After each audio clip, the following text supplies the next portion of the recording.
Hey guys, it's Chris from Enola Gay, and it's time for Valken Debrief Live.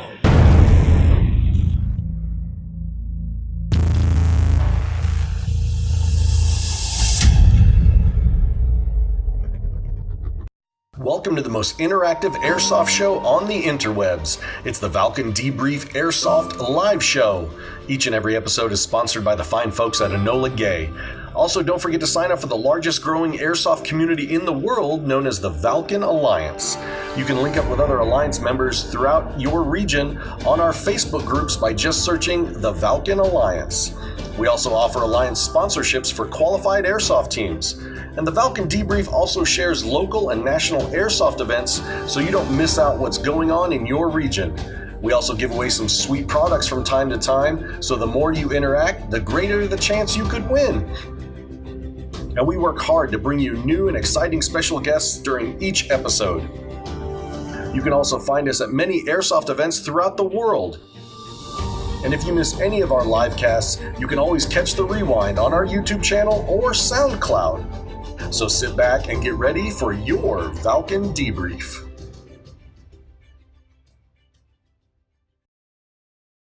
Warning, the following video contains strong language which may be offensive to some viewers and or inappropriate for immature airsoft players.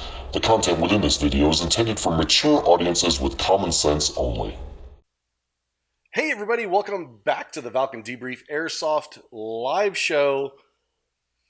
It's 101, isn't it? 101. I actually had 101 on my receipt earlier before this, at an earlier time at dinner. So I think it might be Kismet. It is. I think so. This is going to be the best episode ever. Because you either think of 101st Airborne, or me being a nerd, I think of IOI from Ready Player One. Yeah, I did not think of that. So salute to all you former alumnus of Honest Abe and Company at Fort Campbell, Kentucky. Love all of you. So, yeah, share the show. Get your friends in here. We're going to have a very interactive show. We don't have a guest today, but we're going to open up the phone lines. We're actually going to answer them this time. Yes, we're actually going to answer phone calls Not just like today. So share the show. Get your friends in here. Tag your friends. It's really easy. Let's see. I'm going to tag. Well, I was going to tag John Liu, but he just popped up. Well, I'm going to tag JP. Are you going to tag JP? Oh, Brian Burgess from Overwatch. I'm going to tag Biceps himself, Corey Haynes, right there. Oh yes, the Biceps. Tag Corey. If Corey doesn't change his Facebook title to Biceps by the end of this week, I'm he's tagging not going Joe anywhere. Mini. Ooh, you're crossing the streams a little bit there. Yeah, let's do. I don't know. Is Cole in here? Hey, Staff's here. Cole's here. Oh, is he? Well, damn. Cole, we actually have a good chunk. Then let me tag Punk. We have a good chunk of the ASAP cast in the chat. I know, already. right? I see Fritz in there. So, I see Cole. I see Carl Urban's in there. I know. Baby Dynamics. Ooh, Lucky Branch. What's up? Ooh, this is good. We got a real full chat because this topic I think is going to piss some people off. But it might. No, it's not meant to piss anybody off. It's just to open up an open table discussion. Well, anytime you change tradition, people get all butthurt about it. That's more what I'm saying. Is that we're talking about maybe in your world. I don't know. You're just around a lot of salty people. It's called the internet, dude. We're surrounded by them right now. Yeah, you live on Reddit. I avoid Reddit like the plague. Reddit is the hugest cesspool. On Instagram as much as you are. No, but Reddit is full of a bunch of chooches. You know, the cesspool on Airsoft Reddit especially. Our friends at Tap Airsoft are on there all the time. So are you saying they're scum too? Is that what you're trying to say? Ooh. Yep. Giving you the Moss Isley Cantina treatment. Oh, dude, there's nothing good that comes out of Reddit. Oh. So we just want to thank our sponsors real quick because we got to pay the bills. Yes. So are we doing the pyramid scheme first? Yeah, pyramid scheme. Pyramid scheme. Now, I am going to say members of all the other Alliance regions beside the Pacific, Disposable Heroes was kicking butt signing people up at Airsoft Con, so you guys need to catch up. That region is way too full. We need to have equal representation from all regions. Are we featuring a region today? Yeah, Rockies region. Ooh, the Rockies. Yeah, our region by far the best and most elite region. Our region is the best region. So, yeah, at Airsoft Con, Disposable Heroes, you signed up for the Alliance, you got a free bag of BBs. Mm-hmm. Good BBs. Free ammo. Yes. Free ammo. Everybody always needs that. Free stuff. In fact, we ran into a guy when we were at the new Evike Outpost, Battle Lab. No, Evic Outpost, Ontario. Is that the proper? Did I get that right? Yes, that's the proper. You had it correct. Okay. And his first question about Airsoft Con was, "How do I get free stuff?" And I thought, I know, right? Airsoft oh my question. gosh! Like, it was 2 days before the event. It was literally the most Airsoft question you could ask. Oh my gosh! Yeah, like, because he was asking what Airsoft Con was, and then his next question was, "How do I get free stuff?" Just oh my right gosh. out. Didn't even miss a beat. Like, no shame, more power to you. Oh my man. goodness! Also, like to thank Enola Gay, who's been our title sponsor all They've of been 2019. around for a while. They make smoke. They make shirts. They make things that go bang. Really, I mean, I don't think there's any place else that makes smoke grenades in the world at this point. I think Battle Smoke. Are they still around? No, they're still around. They don't count. It's no They're gay still or around. nothing. So Exactly. yeah, all your smoke, pyro, and airsoft apparel needs. Did I get that right? Lifestyle apparel. So There's you a can difference. show that you're part of the airsoft lifestyle. There's not very many companies that do airsoft lifestyle. Yeah, just keep in mind if people ask if you're in the lifestyle, they're not speaking talking of about which, airsoft. Punk, when's the next T-shirt dropping?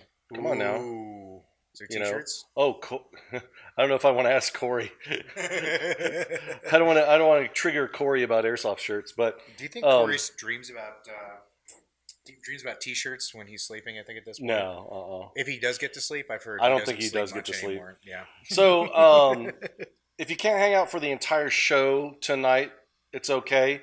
We'll be putting the video version up on YouTube tomorrow and the podcast version in SoundCloud. We have some followers on SoundCloud, apparently. We Yeah, have like we- 40. We have 40 followers 40 on followers. SoundCloud. Thank you, SoundCloud. We love you. And we've only really started since July on SoundCloud. So at this rate, by sometime next year, we should have almost 80 followers. We have almost 600 plays. Nice. Thank you so on much. SoundCloud. And So- it was worth, we paid the $12, so now you can see we it did. all there. Unlike those cheap bastards over at ASAP. So, oh my God. So, we'd like to continue on with another one of our traditions. The overachiever of the night goes to... Oh, is it Ethan Vaughn again? It is Ethan Vaughn. Right. He was the first one to comment on the chat. Oh, look at this. We're like Twinkies. Are we This- matching? This was not planned. This was not rehearsed in No, any way, it shape, wasn't. or form. And I actually I wonder if I should tell Chris what shirt I'm wearing tonight. No, I like happy coincidences like this because we can show how Dude, excited that's we are so. for Avalon. So this was a coincidence. Yes. Your receipt saying 101. Your order was 101. Oh my is a God, I'm gonna coincidence. die on the way home. That's You're it. gonna I'm gonna die on the way home. Like, freak accident. Meteor is gonna come from the sky. Oh Truck my is no goodness. more. And All you'll right. have to find a new co-host. Are we unfortunately. ready? Oh my gosh, Daniel Bellamy. Are we ready to put the voting up? We've got some new people. We actually have a new thing. Wait, hold on. No, give me that one. No, you read this one last week. This is yours. No, you always read the winner. No, who says? I said. There's no rules. That's about what I this. kept No, giving you the other one. You want the new guy? I want the new guy. All right. He's your winner. You from see last that, Corey? week. Chris is giving you away. You got to hold on to what you get. You know what? I don't think Corey's in it. I'm gonna tag Corey, man. Our viewership's going to go down now that Dylan's not getting all of his friends to watch just until it's time to vote. Maybe we should just put Dylan back up there and our numbers will go right back up. All right, tonight's loadout battle face-off. Yes. The defender, Zero Shot Airsoft in real life, is Corey Saltsider. This was a loose SAS impression loadout. It's a Cry AC uniform with a Mitch 2002 and a Paraclete RAV. For weapons, he runs a Fatco Customs Mark 18, Fatco, and an RWA 1911 pistol. I don't know what he's talking about, loose interpretation. That shirt looks very tight. I think he might not know what that word means. Yeah. Anyway, all right. And the challenger this week, at Neighbors Milsim, in real life, he's Drew Bachman. From head to toe, I like the way he did this. Thank you. OpsCore bump, Oakley M frames, Blackhawk face mask, Polish Kama suit, Mechanics gloves, Cry JPC, Cry MRB, and Tokyo Marui recoil shock 416. This is like TM versus TM because that Mark 18 is a TM clone, and this is an actual TM. Well, the Mark 18 from Elite Force now. Ooh, yeah, that's right. I got to touch it. You did. You got guys to should be fondle jealous. I got to fondle So, the Mark 18. The poll is up if you are watching on your mobile device. Right down next to the comment section, there is a blue circle with 3 lines. Just tap that, make your vote, swipe it down. You won't go anywhere. So I'm torn on this one, man. I don't know which way I'm gonna go. I mean, it's well, we always hold our voting till the end. I know I'm gonna hold. I gotta hold my voting tight, So close to my heart. So today we're gonna be talking about how would you run an airsoft game. That is a loaded. Oh loaded yeah, I know. topic. That's what I'm know. saying. Like, It's I like mean, it's kind of like Ant-Man and the Wasp. I put the dime in the jukebox and I gotta let it play out. yeah, all the way through. And if we run out of time, I mean, It could be us. part It's two. like we Part could two. do a part 2. It could end up being a part 3. So you never know. And then if we get through all that, then we're going to talk about some events coming up and a cool. Is there any events cool left? location. I mean, there's not much Yes. year left. There's still a lot of events. Because almost left. everything's sold out that I know Yep. of. Like, so I mean, So- if you don't have an event to go to this fall, you might want to get on that because I mean, Reindeer Games is sold out. Avalon's down to 15 tickets. Oh, I mean, dude, there was a boost of mercs. Oh yeah, dude. So if you haven't pulled the trigger on that fall event, you might want to do it before. Oh, it's dude, too late. we just pulled in a bunch of dudes that were at TCA's event last weekend. Nice. Death Raiders. Speaking of which, I heard I saw some Freddie Flux posts from Third Coast Airsoft. That looks interesting. I am kind of jealous that we did not get to experience that. Some of the props in that game I know. are cool. I know. So we're going to cut to a quick commercial break because we have to pay the bills. Yep, a little bit. So don't go anywhere. Tag your friends. We're almost up to 30 viewers. And, every time we hit 50, we're going to give something away. And I have not forgot about Talon Meyer, who won a strike bow. That's right. It's just, they haven't gotten dude, here we've yet. been out of town like A while? craziness. A Yeah. little bit. It's Okay, like so I feel deployed again. It's like we're home long enough to do laundry and kiss the wife, we and then kind we're of back like out. the elite special forces of like road crew, Yeah, we were devastated airsoft. because Airsoft Con for me was trip number 14 of the year. Well, gee, and that's the funny thing. I was just talking to Nigel the other day, getting some goodness for a project I got come down the line.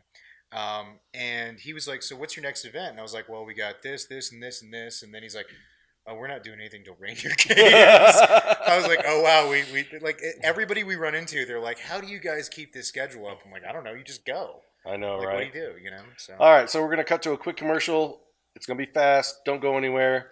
We'll be right back. One for the money, two for the show. I'm Leszek from Gunfire. Valken Debrief, here we go. Hi guys, I'm Leszek from Gunfire, one of the best retail shops in Europe. You can find us on every social media. You can find me on Instagram, that guy from Gunfire. Check us out. And we are back. Valken Debrief Airsoft live show episode number. 101. That was Leszek himself in that last bumper, wasn't it? It was. I got to meet him for the first time this weekend. And Tactical Leszek. if you think he's entertaining on TV, wait till you spend some time with him. He's a funny dude. He was very excited to be in America for the weekend. He let's put it was. that This way. was his first time. I'm the Kaiju, the Spring Commander of the Valken Alliance. Hey, it's Peltast, Lord Fuzzyface, ruling over BB-Shire. We are broadcasting from Southern Colorado. Somewhere between Colorado Denver Ranch. And we had and snow. Pueblo. We did. Oh my but gosh. It's Colorado, so we had. We had 5 inches at my house. Yeah, and it's gone. It's pretty much gone. I know. It's Colorado. Like I thought I didn't even have to wipe off the. What up, Zeb? I didn't even have to wipe off the windshield on my truck because I it just know, melted right? away before I had to go anywhere. So, we're going to be opening up the phone lines here. So, caveat. When we're talking about how would you run a game? So, we have a little bit of a structure to keep us on track. So, we're going to bring something up, and then we're going to ask your opinion to call in. Okay, and then we're going to talk about So your opinion, This is and not then move about on to the next thing. location or like actual Yes. in-game stuff. This is about how to do the background to make everything more We're easy. not doing game design. We're not talking about venue or location. We're not talking about vehicle rules. If anybody starts going down that, I'm just going to cut you off. Yep. I'm just going to hang up and like, no. He's a dick like that. Yep. Just saying. Yep. Ooh, and So- Greg Alexander has joined us, so that's Yeah. someone who actually is. So We actually have quite a chat right now of people who are going to have some interesting things to say. We got John Liu, Turk we got is Greg, watching. Got Turk in there. Yep. He's not a promoter, but he is heavily involved. Let's put Yeah. that. So we're going to be talking about logistics, rule sets, staffing, scheduling. Those are the type of things we're going to be talking about. on the show today. So let's see if I can. We got graphics to kick the chat off.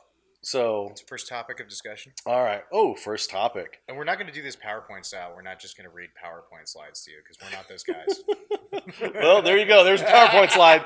There I'm not it gonna is. read it though. So for me, I would rather do one big Super Bowl event, put all the resources for one event, big venue, a lot of players. I don't really have the desire to do like what AMS or Overwatch Tactics does, that does anywhere from 4 to 6 events a year. What I would like to see is 800 players, like 400 versus 400, and 100 civilians, all of which they pay a ticket to play. Everybody pays their ticket, but the civilians go in knowing they're not mercs, they're not mercenaries, they're not contract, they're non-shooting civilian tickets, but they pay. Role players. No, Okay. they're civilians. So why don't you define real quick the difference between a role player and a civilian? Real quick. For anybody So- who has a question. To me, a civilian is with they're not guns. Mhm. Okay, like we would have a village set up for them, and they would create their own world within this war. Okay, And they're so- doing their own trading, their own things within it. But you can't just say, "Hey, banker, get out of the way! I'm shooting." Like, no, you have to avoid If that. you shoot the banker, there can be a consequence for your side down the line. Well, yeah. So I mean, and I see that as a good option for. You have a lot of people who come to airsoft and they want to experience the big game, but not everybody wants to mix it up in the depth of it. It can be overwhelming. Like, I mean, Or know- maybe you fight for 2 years and you're like, you know what, I still want to go because all my friends, but I don't really want to shoot or whatever. I'll sign up for civilian my third and year. it's or a something. much cheaper way to do it because a civilian kit's going to cost you goggles or a mask. That's all you need. I mean, Oh, really, it's pretty- just yeah. your clothes. It's just your normal clothes. yeah, I know, you just right? show up. I mean, So the hotline is open to give your opinion of, would you prefer like one big game like the Super Bowl of Airsoft, or do you want to attend like 4 to 6 games or as many as you can of a single host or 2 hosts that you like, having to go to an event every single month? Lucky Branch has already commented that it's kind of like a airsoft Ren fair. And I have to say that's not a bad analogy. I mean, there is so much atmosphere stuff that is done at a lot of other productions, like for instance LARPing. Airsoft is LARPing, but I'm talking more traditional like D&D style LARPing. Yeah. At Ren fairs, even like when you go to car shows, it's all about creating the feeling. And so I think actually that analogy works really well for what we're kind of talking about here. Instead of being a big milsim game, it's more of an airsoft event, and there's some people there for milsim, there's some people there for pew pew, there's some people there to do role playing. I mean, that's a much more attractive. And that's one of the challenges of having the big Super Bowl event, as I've coined it, is Already we have a caller. Who's calling in? Let's see. Hey, welcome. You're on the debrief. What's up? Yo, what's up, Peltast? This is Ethan Vaughn. Hey, what's up, Ethan? Where are you calling from? Oklahoma. Oklahoma. What's up, man? Not much. So on your question, I would say, me personally, I would do a bunch of smaller events, like 50 to 60 people events, and you do them all throughout the year, because then you could have an overarching storyline with different operations. For this team, this operation went well, so they're winning the whole war, not just the battle, so it's not always dependent on one situation. So you are more of in the camp of you want an evolving storyline so that people can drop in and drop out of it, kind of thing. Yeah, and it's not just, I don't know how I want to say this. It's not just one-sided. It can go any way. No one has it scripted. It's just the storyline evolves with the game, so you don't know what to expect. So let me ask you, Ethan, do you like when a TV series like comes out, do you like binge watch it like so you can get that whole story like as soon as possible, or do you prefer like waiting for a Star Wars movie like every 2 years? Yeah. See, I think the suspense, kind of like Marvel and Star Wars, the suspense is amazing, and I'm a big Call of Duty fan. So right now, waiting for Modern Warfare tomorrow, I've been speculating and building my own stories in so my head. you don't have any patience. That's the problem. You can't wait every year for the Exactly. big Exactly. You got to have that little fix every month. That's what you're looking Well, for. cool. Well, thanks, Ethan. Thank we you so appreciate much for that, the man. call. And it's Yes, awesome sir. to Thank finally y'all. talk to you after seeing you in the chat for you're the number one in the chat, I think, every week. So congrats on that. High five, brother. Don't lose that. Don't lose that enthusiasm, no. man. Thank you for calling in. Thanks, buddy. Yes, sir. Thank y'all. All right, so we got Big G in the house already. Big Gino. Kiss the ring real quick. Oh wait, no, other way. No. I Hey go G, this way. thanks for sending us out to Airsoft Con 2019. We appreciated it. It was a ton of fun. Oh, Thank it was you so it was much. a blast. ASAP's in the chat. Are they heckling us already? No, they're talking. They're going to be going to Milsim West. Oh, are they? Yeah, well, I'm assuming. Oh, another call. We got another Who's caller. calling in? All right, so who's this? Who's calling? Thank y'all. All right. This is Daniel from St. Peter Airsoft. Hey, what's up, Daniel? How's it going? Oh my gosh! It's So- the dude that hates me. What's your opinion on the big game? Yeah, I really love like events like Fold the Gap, where like it's huge. Everybody's there, all the vendors are there, everybody gets to see everybody's products, everybody gets to actually talk to all of the hold on one second. Everybody actually gets to talk to Turn that feedback down. Yeah. Turn that other speaker down. So you're in the camp of wanting kind of the airsoft festival, like Airsoft Con, but then you actually get to play airsoft at it. Yeah, pretty much. Yeah, I'm down with that. I'm 100% agreement. I like that a lot. I like the idea that you can point to that one event and say this is where you have to be every year. I like that a lot. It's and we could even do more than one, like maybe 2 a year.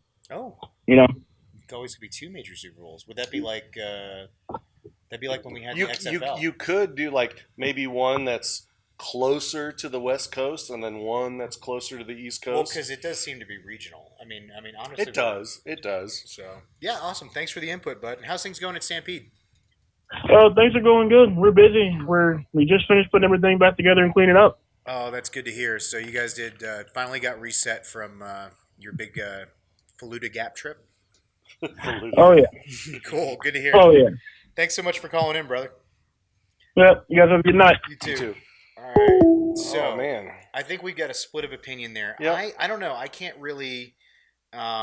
I can't really fall on either side of this because I like the idea of small monthly tidbits, but I'm gonna have the best of both worlds. I'm gonna say I would like events to be small events every month and then leading up to some big end of the year craziness. That's kind of where I'm on that. Shelly, the owner of Stampede, she pops in. Hey, princess. Hi, Shelly.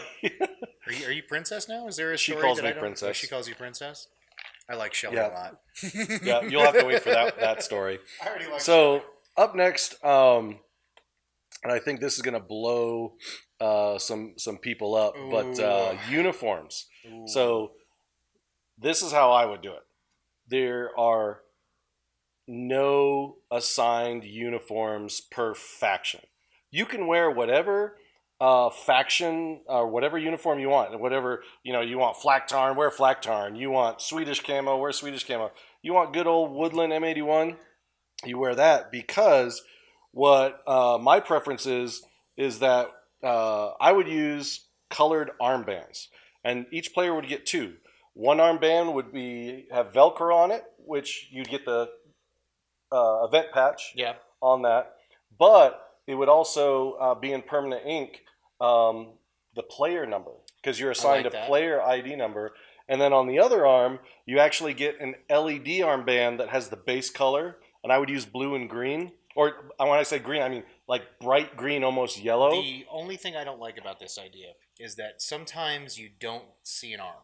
You know what I mean? That's why it's on both arms. Well, I mean, even then, like I've shot at knees and stuff because, But if you're only shooting at one single dude, you probably want to wait for other dudes to appear, and then it's easily identifiable. So, and the LED armband, one team is blue, for during night ops. You have the blue one on, and the other team is green. And it also you can change it to red, so you've got your deadlight. So part of your ticket is you get these 2 armbands. Okay, so I can see that not only being great for in-game in the big game, but when you go back to your local field, suddenly local fields are going to have people with armbands already for local games, so that might encourage that in other places. Yeah. I see both sides of that. And you probably want to like, well, man, I don't want to be wearing an LED bright armband at night. I'm like, it's mission dictated. Yeah. You know, so. I mean, my only concern with that is, once again, I'm going to be that guy. I want to hide. I don't want orange tips on things. I want subdued colors. I like hiding. I like being, hell. No, I get. If Well, we were in more when wooded you're area, when I you're would- looking at an event of I would this cameo. magnitude of 1,000 players, I have to be able to entertain you, plus the kid that just wants to shoot people in the face. I'll give you that.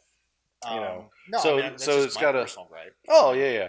So, hit up the The question hotline. is What do you think about armbands and assigned uniforms or not assigned uniforms? Because there are a lot of people that specifically don't go to a game because they don't have that uniform specified in the rule set. Well, I mean, if you have your combat Hawaiian shirt that everybody's rocking now, you're good for it. That's true. Oh, and I forgot the LED armbands could have sponsor logos on them. You've probably seen these before. Like I Evic think sells Evic does them. them. So I got to use them. They weren't that all bad. my ideas are stolen from like all over the industry of playing for 15 He's years. not original, guys. He's both just U.S. and Europe. he just just saying. remembers a lot of games and he makes it seem. I'm like the Cliff Clavin of airsoft events. Ooh. Well, I'll just let that lie. Yeah. So Throwing some shade out there. what is your opinion or what has your experience been with specified uniforms I mean, at an event, or what do you think about an event that you can wear whatever uniform you want? I'll just add a caveat to that because I don't mind having faction-specific uniforms. The problem is it's gotten too generous. And so you go to some events and it's like tan is like 6 different patterns.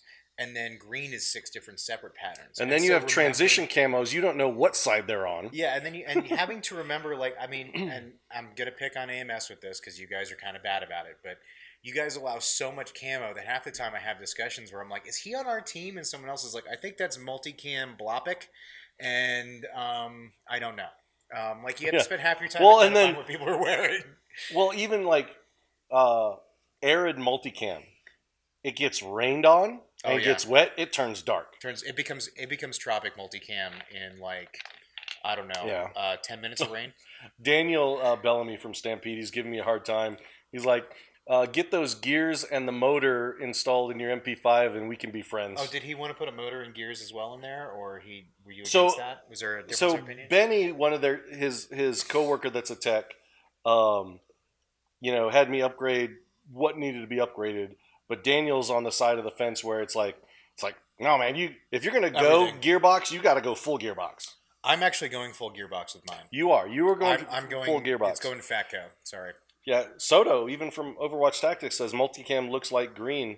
I've heard sometimes. Soto has actually mentioned that to me in person several times. That's I think one of his personal missions is to let everybody know how green multicam can look. Skylar says multicam when it gets rained on turns into M81. That's true. That is true. And honestly, these comments are making me lean a little more towards armbands being a thing. But I still think if you just lower the uniform restrictions down to like 1 or 2 camo patterns for each faction. Who's calling? We got a call.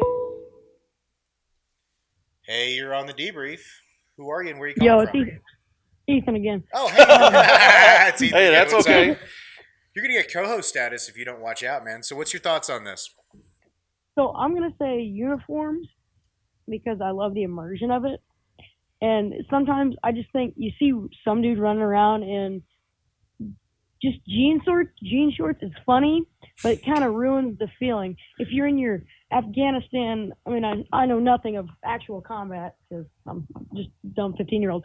But if you're trying to be immersive in that, and you just see a dude running around in short shorts and a tank top with a so you kind of assume then he's like in a staff or an admin, so right? What's the loadout that drives you nuts the most, Ethan? Like, what takes you out of your game the most when you see it? Besides the jorts, what is the worst offense? Probably just someone. See, I don't know. I haven't experienced enough of it to say I have. Oh no! Don't justify it. Just give your opinion, man. It's open forum. I just think like sweat. Sweats and a t-shirt kind of Sweats throw me and a off. t-shirt. I think that's a good call. I mean, what's your biggest offender takes you out of the game the most there, Bob? What? When I can't identify what team they're on because the camo is like either so close or it's so dark or it's wet. That's frustrating because then you end up shooting him and they see you and they're like, they get all pissed, like friendly, friendly, friendly. And I'm like, dude, I can't literally tell what uniform you have on. I think mine would be Snow Raptor. Yeah, that's the most ridiculous camo I've ever seen, especially for Texas in the middle of oh fall. my goodness. Yep, I'm talking to you, CD. I'm talking to you, Sierra Dynamics. Oh my goodness. All right. Awesome. Thanks for calling back in, buddy. All right, thanks, y'all. All right, so uniforms were. I'm coming Skylar. around to Skylar's like, what's the number for this? Skylar, it's on the it's screen. on the screen. Are you not watching? 856-975-0650. Also, call the number. if you're on SoundCloud, don't call us because you're hearing this after. I know, right? And we're not actually we're not live on SoundCloud. We're only live on Facebook right now. On Facebook. So, what's our next topic? What we got coming up next? So let's move on to the next one. Ooh, registration. Registration. This is everybody's least favorite part of playing airsoft. Having to do paperwork, having to sit through safety briefs. What's your ideas to streamline that? So that for scenario? me, you watch a safety video online. And, we're not talking like some 5-minute video. It's 15 minutes. Has anybody managed to do that so far? Oh, yeah. Who's They do it managed at Faluda. that? Ooh. And then actually take an exam online that requires you to score at least 80% or better. Oh, we got another call. Already got firm opinions on this. Hey, you're on the debrief. Who are you? Where are you calling from? What's up, Chris? Oh, is this? I kind of recognize this voice. Come on. Is this? Do I have to shoot you again to make you figure out who it is? Whisper himself, actual from Aces and Eights on the show? That's it, buddy. What's up? Hey, Robert. Tony. Hey, what's up, Tony? You guys Hey, don't all know right. This is Tony Patton from Aces and Eights. Yes. You can check him out at his Whisper on the Instagrams and So- also Body Armor Vent. So what topic were you calling about, uniforms or registration? Uniforms, man. Okay, let's know Okay. your opinion on it. We'll go back. It's Dude. okay. We'll rewind. There you go. All right, so what's I'm your kind of opinion? like Soto on this, dude. The biggest problem is multi-glam. Ooh, multi-clam's getting a multi-clam. Multi-clam. Multi-clam, would that be the mollusk? Multi-clam gives you crabs.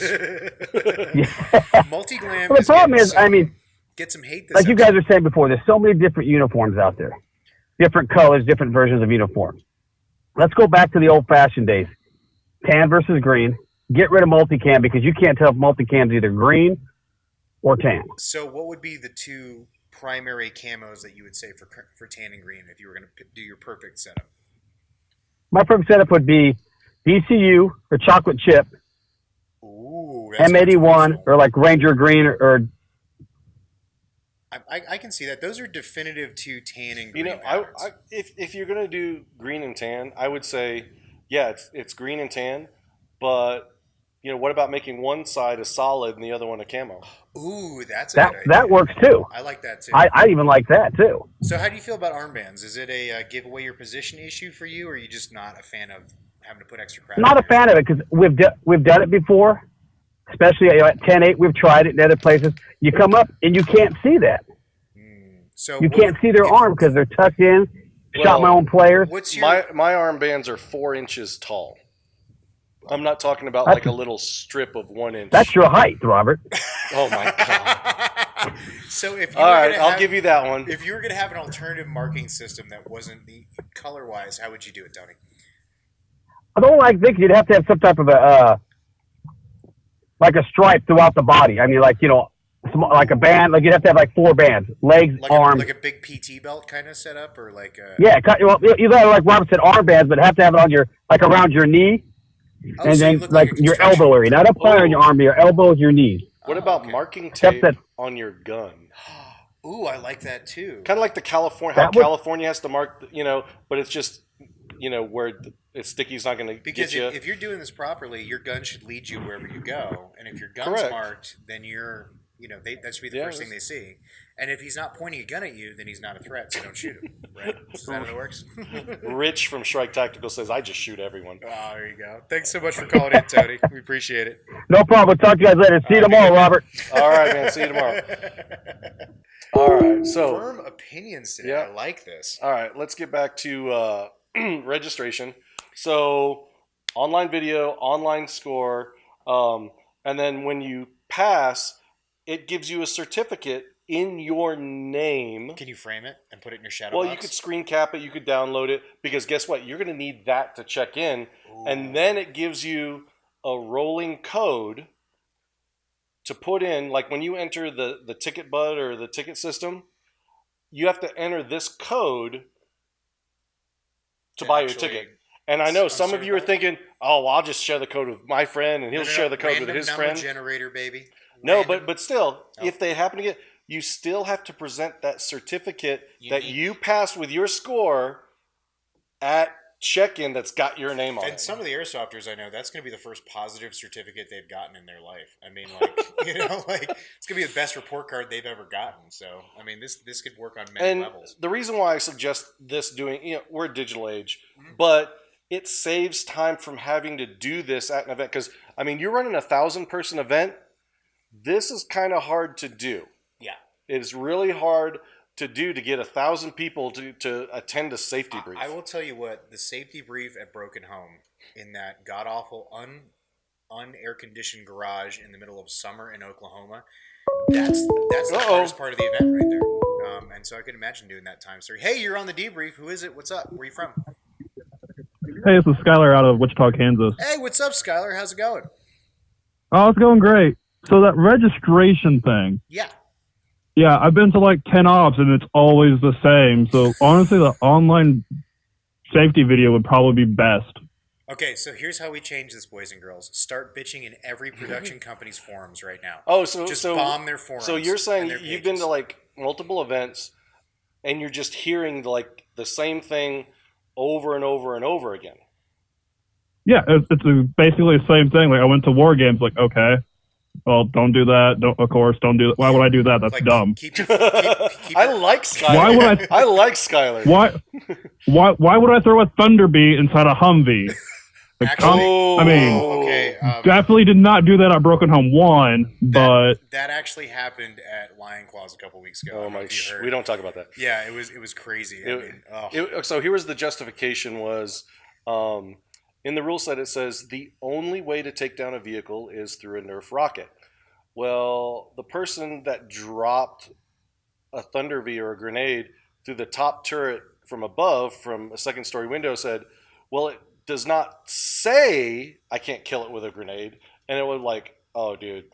And everybody inside the vehicle with windows closed, yeah, they were not happy. They were not happy. So it's literal common sense, and that's what we lack nowadays. what are like the two things that change from rule set to rule set if you've been to a bunch of games? Like, is it just like minimum engagement distance stuff, or like medic rules? I mean, medic rules. That's about it, right? Yeah, basically between different companies is two different engagements. Like, okay, well, I go here, I can just walk up to somebody and shoot them point blank if I feel like being a dick, or the tourniquet thing. Yeah. Okay, so tourniquets, that's another one, because some companies have their own tourniquets, and then some companies do ace bandages for the And most part. some companies don't do medics at all. Don't do medics at all. Yeah. So basically, all you need if you've been to more than one airsoft game is you need the medic rules, the minimum engagement distance, and what kind of tourniquet you use, basically. And I would add reloading rules, because sometimes that is a reloading big or one. respawns, it's different between Yeah. events. So sometimes you can you think reload of anything else, Skylar? I mean, the reload thing is kind of sketchy. Well, not sketchy, but like, I'm kind of one of those people, I don't trust people, I only trust myself. So, like, leaving my BBs and my mags, like, in the fob, well, what's stopping Tony or Jill from over there from stealing my $60 Odin or that is a very my $120 mags? I found myself, now that I'm not attached to a truck at these events, carrying a lot more in my backpack. Well, with I me. would actually bring a rubber tote, it's like 2 foot by 2 foot that actually has locks on it, and I would share the combination with my 4-man, 5-man team, and we just all and we lock it, because I literally don't understand how people can just leave their backpack or their stuff at the base or the fob, and it's just like, I've just seen like too many people come up and like, oh, my stuff was stolen. Well, there's no thieves, right? There's never thieves on. There's on no Airsoft. Thieves in Airsoft. We're all just trying to get our shit back. Well, thanks for calling in, Skylar. Appreciate your Thank you opinion, so man. much. Awesome to see Yeah, man, hear anytime. your voice, and it's great to see you as a regular watcher of the show, man. Thanks so much. Yeah, man. All right, Bye. moving on. So, online safety exams, certificate approved. I mean, and basically this means, guys, like we're saying, you do all this you pre-do all of this, and then all you have to do when you get in that line Before is you just tickets sign. go on sale. You just sign in that line, and you give them your packet, and you're done. And we just so all live by big boy rules. Speaking of ticket sales, I like this. Okay, so he's totally stealing this from Burgett. Just before you have all your comments, it's Oh, completely yes. stolen from that. Yep. Oh, already another call. Hey, you're on the debrief. Who are you? Where are you from? You're saying it too From your early. house, Christopher. Oh, who is this? Oh, this is Who the is this? Fister. This is him. The Is this Fister Mr. himself. Soto himself? I'm sorry. How can you not recognize the Fister? Because I only have one earphone on, and I'm Oh, really okay. excited. Hey, I figured. I thought he would announce himself as my field artillery guy. I don't know what that spells. Which did you want to talk about, registration or tickets? Hey, it's your show. It's your boat. What do you want? No, I give you my called. opinion on these. You called. What was on your mind? Well, no, I just wanted to come. I just wanted to give you guys props, man. That shirt looks hot. Oh yeah. You like that? Yeah. Hold on. Let me. We are let me, t-shirt. let me cut. Here we go. There we go. Oh, look at that. Totally by accident. But we don't have the sexy blue ones. Ooh, we the could be blue and matching all the orange time. ones. We are those swag look really whores. good. Yeah, but you know what they hear about the blue shirts? The blue shirts give you blue balls. Oh no! Oh my God. It's only because we w't sleep Well, with you, Soto. That's all why. Well, he's wearing it, so you know. So Soto, what's Yeah. your opinion on registration stuff? How do you guys do it down at Overwatch? So registration. I mean, ticket sales. I mean, we just go through Ticket Bud. But I know that there's a lot. Huh? So nothing is pre-done with you guys. It's all on site at the booth. No, it's what do you online. mean? Like You for just said it's all registration, online. everything's all online. No, but yeah. your waivers and stuff like that's what I'm talking about. Oh. Like, so you buy your ticket No, online, and then waivers and all that stuff on site. Yeah, waivers are on site just because I fear paper is more liable than electronics. Because we've done the electronic waivers before. You know, that's just another fee that adds to it. But sometimes it gets lost in translation. Sometimes you might be in the middle of nowhere and your Wi-Fi might just suck. Oh, So we figure that and all let paper's me reliable. clarify: waivers are not online. Okay. I No. would still have you hand jam your John Hancock in person. I was just talking online, Exactly. doing the safety brief and doing So the how do you safety guys exam. how do you guys do safety brief? Is that online or is that on site? No, our safety brief is there on site. I mean, we figure I can sit there and make a video that everybody could sit there and see. But in all honesty, you know, you're there at the event. You might have forgotten a 2-minute video that you saw me of my fat ass going up and down, getting shot or whatever. Well, he doesn't It's like a lot easier. maybe you watch a video for one event and get the ticket, but then you attend a different event before the event you saw the video for. Oh, okay, I see that. You know, so you could get So like confused. a base safety brief. But no, our safety briefs, we do them all on site. We do them about every hour on the hour after registration opens up, and then we'll do like 2 morning of before morning formation. I have to That say, way everybody can. the one advantage of doing safety briefs in person is it adds a personal touch that everybody gets to see because Bo doesn't brand us. And so you get to see one of the owners as part of your safety brief. And one But of dude, guys, you know how many I assume, is times doing- I've seen Bo and his core water? Yeah, but we've seen him. Like, not Oh my everybody gosh. has seen him. Like, there's players. I'd that like need to see him like in JP person. do the safety brief or McCaleb do the safety brief. Well, JP's only got one hand. Or Rich. Rich Gully would be hilarious. Ooh, yeah, He'd be starting it awesome right to do now. the safety brief. Hashtag make I see a Rich lot of Gully the fucks safety going guy. on that one. So- Rich would be like Oprah Winfrey. You get a dick card. You get Oh a dick my card. You get a dick card. All right, I love so it. Thank you so much for calling, Will. We'll see you in, is it 17 days now? something like that, yeah. 17 days to wake up? 16, somewhere there. I got, Yeah. if some stuff comes in the mail in time, I got something special I'm bringing to that event. You're gonna Just love for it. you. Just for you. You're gonna love it. Aw, you guys are so nice. All right, guys. Well, you All guys right. have a good night. You guys keep cracking at it. All right, man. Bye. All right, Oh my god, so much response. I am so grateful that people are calling in. Thank you so much. Let's get back to you guys ticket make this sales. show. So ticket sales. Tickets are sold in pricing tiers that's published. You know the schedule, and what I mean by that, 90 days before tickets go live, not 90 days before the event, 90 days before the tickets go live, you put out a schedule. This is how much it costs. For example, 9 p.m. Eastern on Halloween, October 31st, tickets go on sale, we'll say $100, right? For 3 hours, they're $100 because at midnight, November 1st, it goes up $25. So then it's $125 for the whole month of November. But once it gets midnight, December 1st, goes up another $125. Now it's $150. So if you're then lazy, come January, there's always 3 tiers. It's a lazy tax. Yes, it's a lazy tax. Exactly. January 1st, midnight, boom, another $125. It's $175, and then it stays that price until tickets are sold.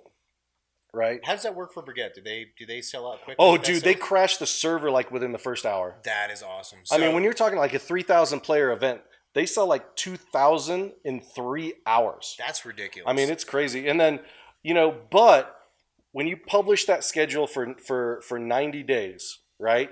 90 days out, tickets go on sale. Every month, 90 days out, you're going to put out a commercial, a teaser trailer, a video. At 60 days out, you're going to put out another teaser that's a little bit different that tells a story. And 30 days before tickets go on sale, you're going to put out another video. Let me stop you right there, because that's a bone I got to pick with a lot of promoters, because I really like the idea of a linking storyline. So if I miss an event, I want to know what happened at that event. I want to know what changed. That's what I'm saying. You could use those 3 teasers to tell the story. That's what I'm saying, is that I want more interaction from producers, basically saying like, if I wasn't at an event, what is updating me this month, and then what's coming next month? Because this, it seems that like some of this has become kind of a vacuum where you just kind of like, you're either at the event or you're not at the event. There's nothing keeping you engaged when you're not there. And what I mean by detailed ticket form, it's like when you actually, remember you took that safety brief online that gave you a rolling code? When you go to buy the ticket, you have to put it in, and it's like a password you got to get through. But the ticket form, players choose their faction and their role, which, leader, rifleman, medic, sniper, you guys know that. Other information that is gathered that I feel is important is 1, age or date of birth, their airsoft team name, so we know who to put you with to play with, your home state, because, maybe we won't, we'd rather group people in a large faction by state as well. How many years you played airsoft, the number of scenario events you've been to, and what I think is very important at such a large-scale event, the number of times served in a leadership role, and name the event you were a leader at and what the leader was. I mean, obviously, it's not going to be a checkbox. That's going to be a fill in the blank, because sometimes you don't know who would make good leaders. Not to non sequitur here, but I'm wondering this. Has there been like a Civil War airsoft game, like East versus West or North versus South, and it's actually people from those regions on each team? Like East Coaster versus West Coasters, Northerners versus Southerners. Like you only can sign up for your region to play. I've never seen that. That would be an interesting game, I think. That know would. what I mean, like kind of. Sorry, but what if you don't want to play with the people in your region? I mean then don't come to that game. But I'm just saying, like, and we've never had like regional wars. That would be kind of cool. Yeah, that is. And I know a lot of event hosts and event companies are trying to figure out how to generate ticket sales. Hold on, Lucky, I am following a Centurion. I'm doing my best, but no one will tell me shit. Sorry. We're gonna make him experience it. No one will talk to me. Straight up. I don't know I don't know what dirt they have on these players to go to this event, but no one will say shit to me. And I know a lot of them at this point, and they won't. Sorry. So if you're watching, I mean, how do you like when you want to buy a ticket as a customer? How do you like the ticket sales to be? Or have you had ideas of how ticket sales should be something different, or something added or something taken away? Give us a call, 856-975-0650 on the hotline. So we've been answering like crazy. We're answering. Oh, wow, more people even showing up. Oh, I know. Shelly says they did that in Florida. We will not be at Hellfire, Lucas. Sorry. I know, that's John Lou at Elkin, North Carolina. Our schedule coming up, where we will be at in the future, is Avalon's our next stop. After that will be Reindeer Games. Well, we could be going to a different stop before Avalon or a I different wasn't gonna stop announce after that. I that. was We'll, just we'll gonna- get that in the event Yeah, segment. there's Yeah. gonna be a. We're gonna have like kind of a surprise Valken Day at a new spot. But we're not gonna, you know what I'm saying? Like we're not gonna Well, not a Valken, a grand opening. Grand opening, but it's kind of a like the Valken there to support grand opening. Correct, but Yeah. it's not necessarily a Valken Day. Okay, sorry. It's a grand opening day. No Valken Day. So, oh my gosh, Ryan Stroop says Central U.S. are mercenaries. We work for food. Did they starve them?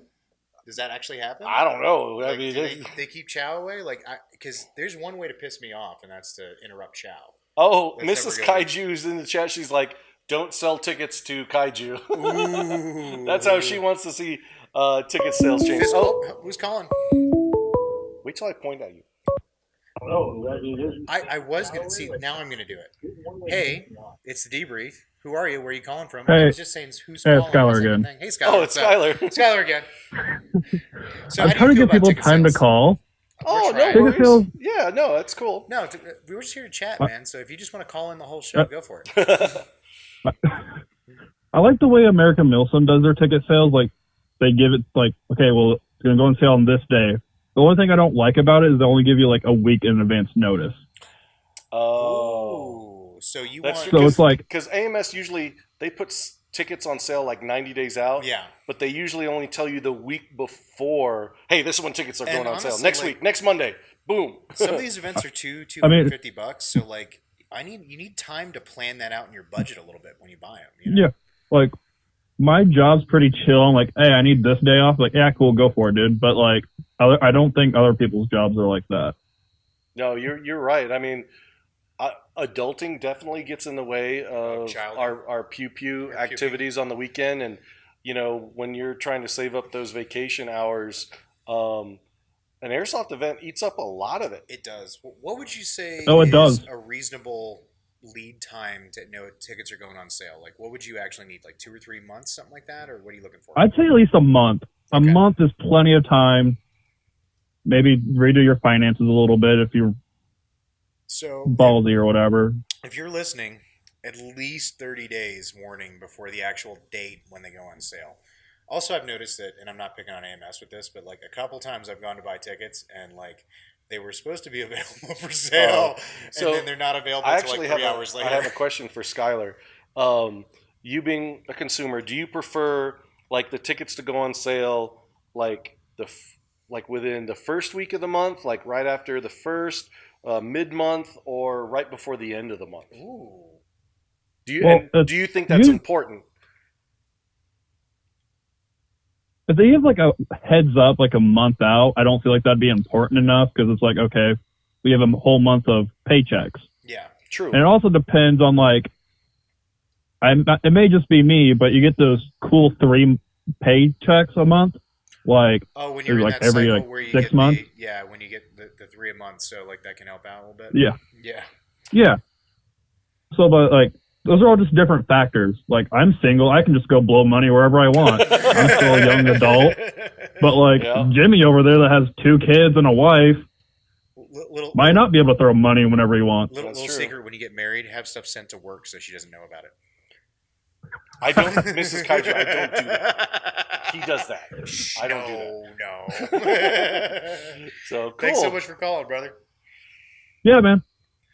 All right. So All right. Shelly actually has a cool comment is because that Miss Stampede herself? yes, that is Miss Stampede herself because she says at least 2 months, so to allow stores to get their player base excited and involved, That especially is- if you have a store or field, if the venue is in the region or state of a store or field. Ooh, Shelly, if you actually can get to your phone right now, I think if you could give us a call, you'd have a great bit of point of view on this. Shelly doesn't like to Does- be on Doesn't camera. like being on camera? Okay. No, I've Um, had to bamboozle her and surprise her at IWA to get her on the show like 2 years ago. Okay, so mostly what I was trying to get at is I didn't realize how much local stores depend on some of these big events to Yeah. generate energy and what's going on. Oh yeah, and so go ahead.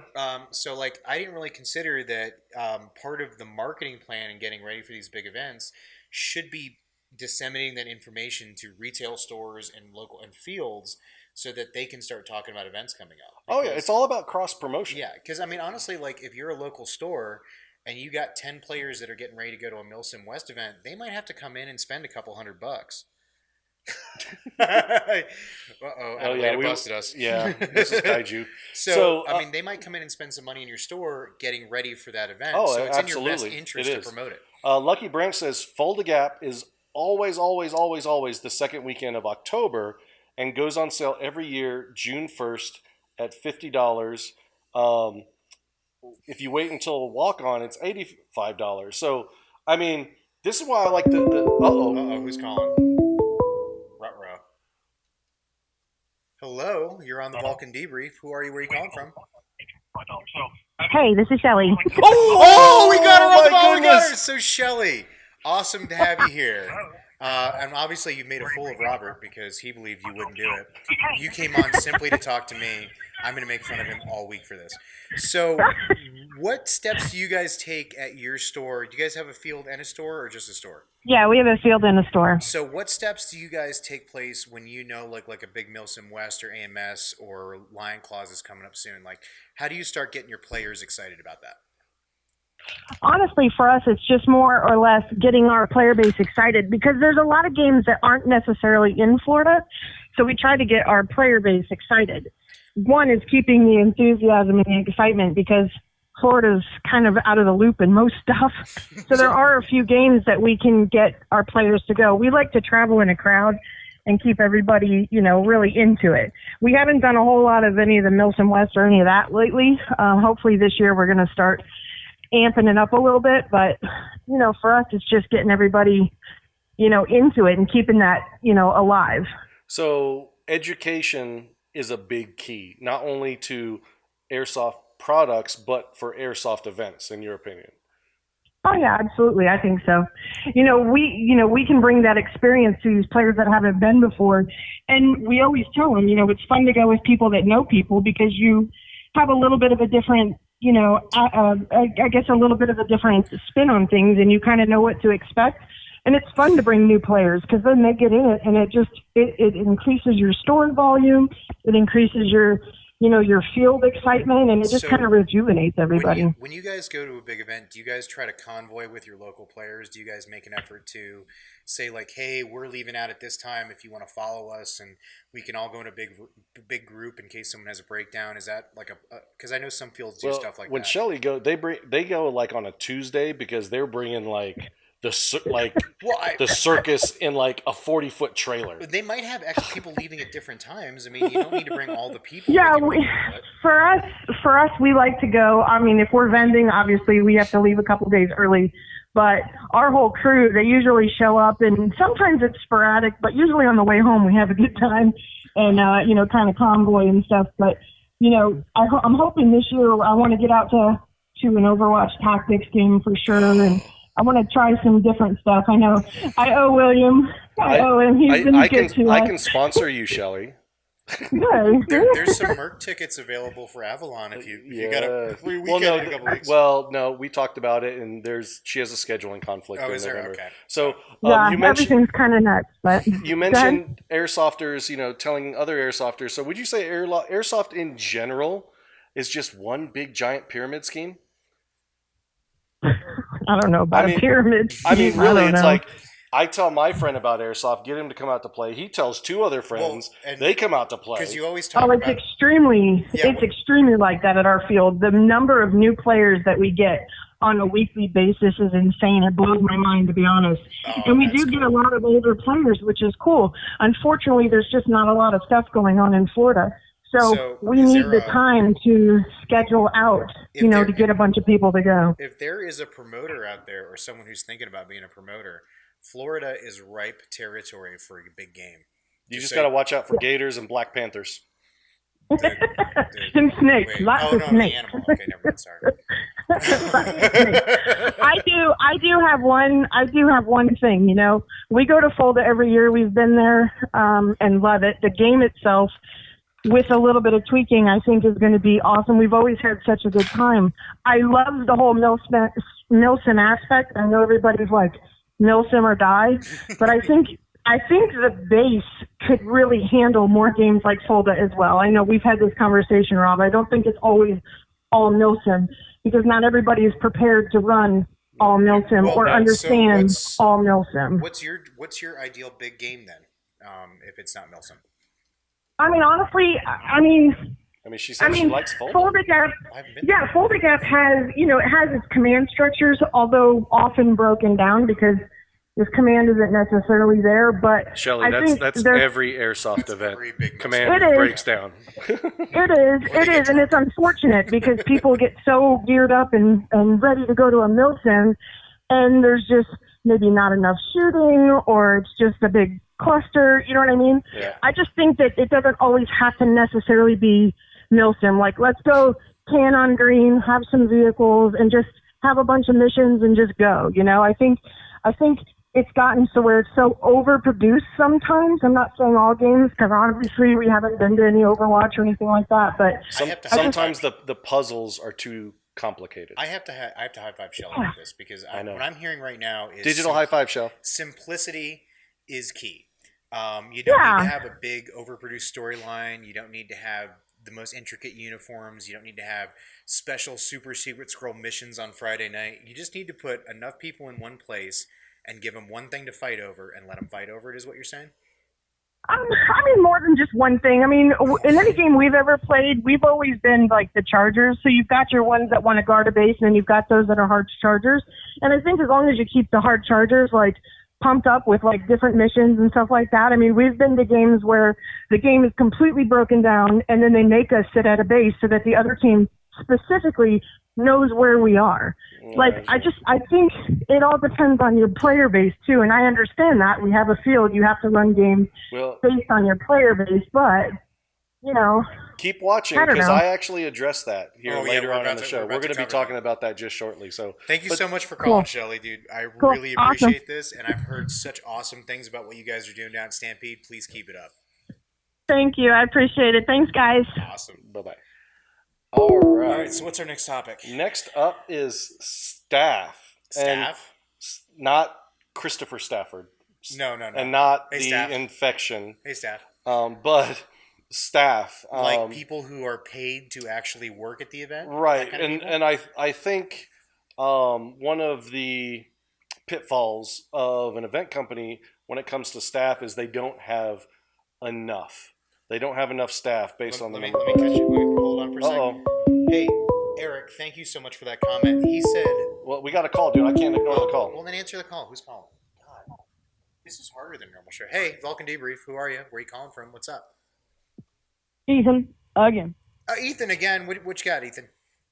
So, on the topic of the tickets, I was going to say, I think it would be really awesome if some bigger events, or even smaller events, I don't care, just event makers, they sold tickets to their local stores. And, kind of like when you go back to school shopping at Walmart, they have the list of things you need. If they partnered with local stores to do things like that, what you need, the regulations and all those. A packing list. Oh, yeah, exactly. So you get everything involved, and then it gets the local stores involved, and people get to know the people, and everybody just kind of gets together. You're kind of saying that, like, you want it so that you can go to your local retailer.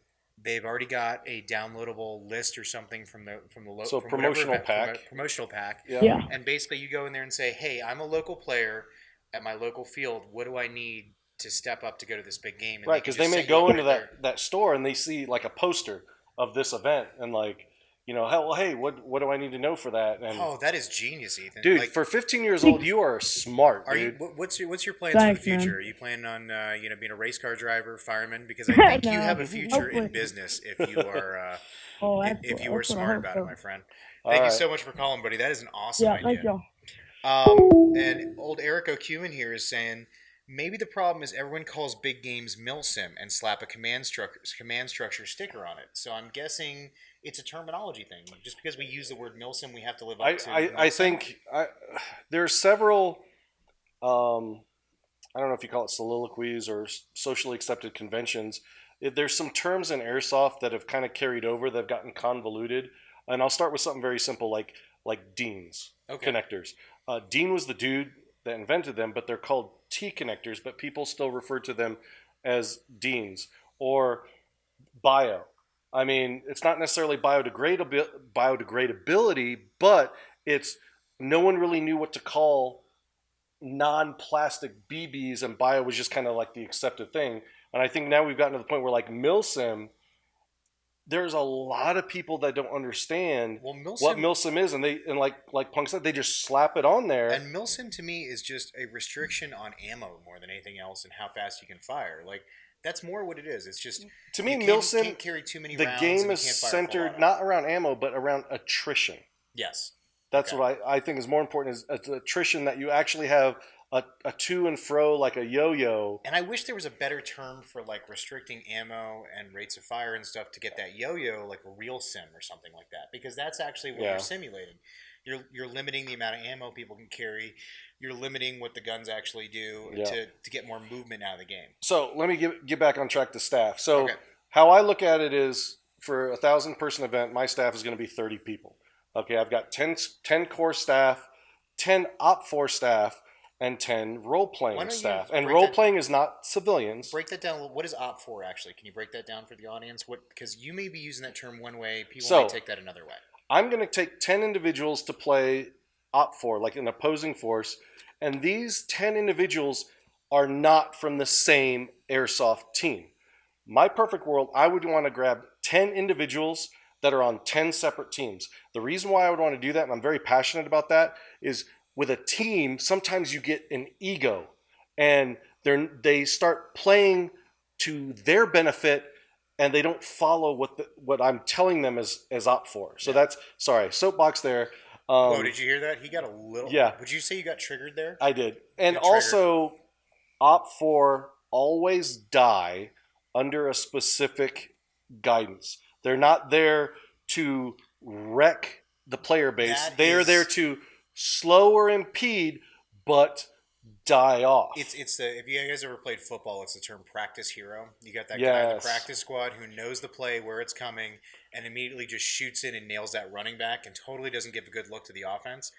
That's what we're talking about. If you're an OPFOR player, you have to go by the script. So if your job is to go out there and get ambushed and fight for 5 minutes and then lose, at that 5-minute mark, you guys either better be losing or running the fuck away. Well, and here's another thing is, remember we talked about there's multiple levels of customer, right? You got those reenactors, you got those milsimmers, but then you just got those kids that just want to shoot people in the face.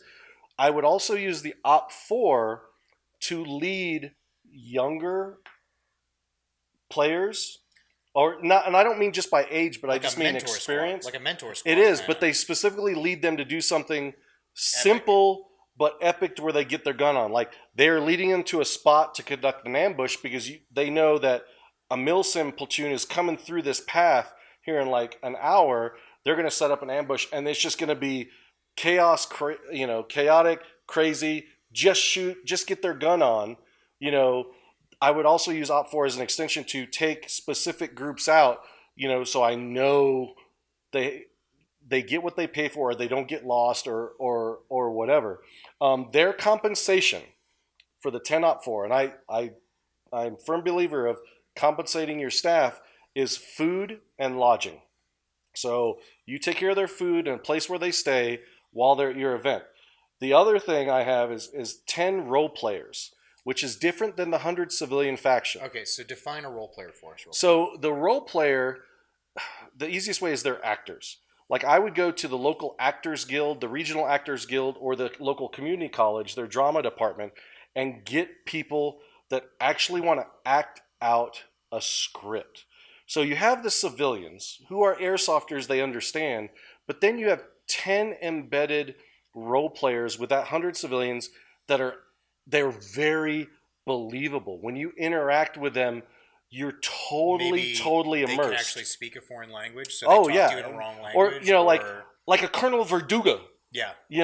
I mean, but a Colonel Verduga that can act. Because let's face it. I mean, airsofters have the best intentions when role playing, but it's based on their experience. If they're that's not their bailiwick, it's not their comfort zone. But I embed 10 actors in there, And the way I would compensate actors is, I actually stole this from John Liu. Thank you. Is the sponsors of the event would actually give $100 gift certificates from their company to the actors, because they're not necessarily airsofters, but we kind of want to introduce them to the sport, but we kind of want to, take care of them. So they would be, and they would live local. But yeah, $100 gift certificates. If we have, 5 sponsors, each sponsor just has to do 2 actors, for example. So that's that. Now the core staff is very important. These are your red shirts, guys. These are not. No, not all of them. Okay. Ooh. So 10 core staff. All right, that's 4 main lieutenants and 6 red shirts. Okay. And the 4 main lieutenants is this: 1 lieutenant is in charge of game control and game design. That is his job. He's the one sitting up in command and control. He designed the game. He knows like all the moving parts. He's the dude in the air traffic control station. He's the guy, the wizard behind the curtain. He's JP. 2 lieutenants are XOs for the factions. Yeah. And the reason why I do that is it's not to handcuff the player commander. It's the importance of accurate information flow. Because, I've been on leadership channels a lot where there's just ambiguity, where the commander doesn't understand what exactly he's looking for, or what does it look like exactly where he's going. That XO can clarify all those questions where you're not tying up the net, because that's Lieutenant Staffer. And he knows the fragos, he knows the props, he knows every location. Well, and for a lot of people who may be put in charge of a faction in games, they don't have a organizational background in either the military or business. Like there's no guarantee in that. And so if you embed an XO inside the faction, that could be your staff stuff if he's weak at that. Or if he's better at staff stuff, your XO could be your frontline leader. It lets you give that controlled balance to whatever team needs without forcing them to create it themselves, because that has been done, but it's been to varying degrees of success. Controlling that is a big difference. Oh yeah, and that last lieutenant of the 4, he's in charge of the 6 red shirt admin. I don't believe in player admins. Now, I'm not against it. Some companies do it well. It's just from my production, I would not use hidden admins. I want my admins to be visible. They can be seen, because there is something that sends a message when they see a red shirt. Yeah. Especially often. So do they have to wear the plate carriers and all that stuff too? No, just red shirt, red hat. Like, why do people do that? Why do people have plate carriers and red? And the 6 red shirts are in-game admin for rule oversight, prop placement and recovery, and emergencies. And my red shirts would also carry portable chronographs. Okay, so before you get into that, I'm gonna bitch a little bit about prop placement. Okay. Because I have yet to find any props at any milsim game exactly where they're supposed to be. Like whether it's like a translation issue where they're going off like an 8-digit grid and I'm going off a 10-digit, or like they had a 6-digit and they gave it to someone else who gave it to someone else, and now we're 200 meters off where we're you obviously have not been to this one yet. I'm excited. I can't wait to go actually find stuff where they're supposed to be. When it comes to props and prop placement, Overwatch is on point. Yeah, so it just kind of drives me nuts when you don't have a master prop list, especially pictures of it to give to people, because half the time they send you out looking for something, and someone's definition of intel is very different from my definition of intel. And so if you having a better control and a more centralized control of prop placement, especially if, like, for instance, your XOs are involved in that process in the beginning, then they actually can be like, well, if you can't find it, it's because it's next to the big spiny bush out there. That's where I put it. And if you've got comments regarding staff or admins and you have opinion, we want to hear about it. What do you prefer? You may like in-game and no red shirts. The red shirts are ruined. Give us a call, 856-975-0650. They could actually, to be fair, red shirt admins can ruin the immersion of the game a little bit. Honestly, like, I have seen, what always pulls me out of the game a little bit is media. I kind of get driven a little crazy when everybody's dressed to a certain theme, and then you got And you your see a media dude guy, with a yellow or orange road guard flip vest. flops and road guard vest. This and is like, why you know, I Hawaiian actually shirt. dress like a combat reporter with the blue UN Smurf helmet and the media vest that's got all the pockets. I think that works. I mean it's having a uniform for media. Even who was doing the interviews at Airsoft Con? He was actually wearing a media outfit at Airsoft Con, like a plate carrier with a press vest on it.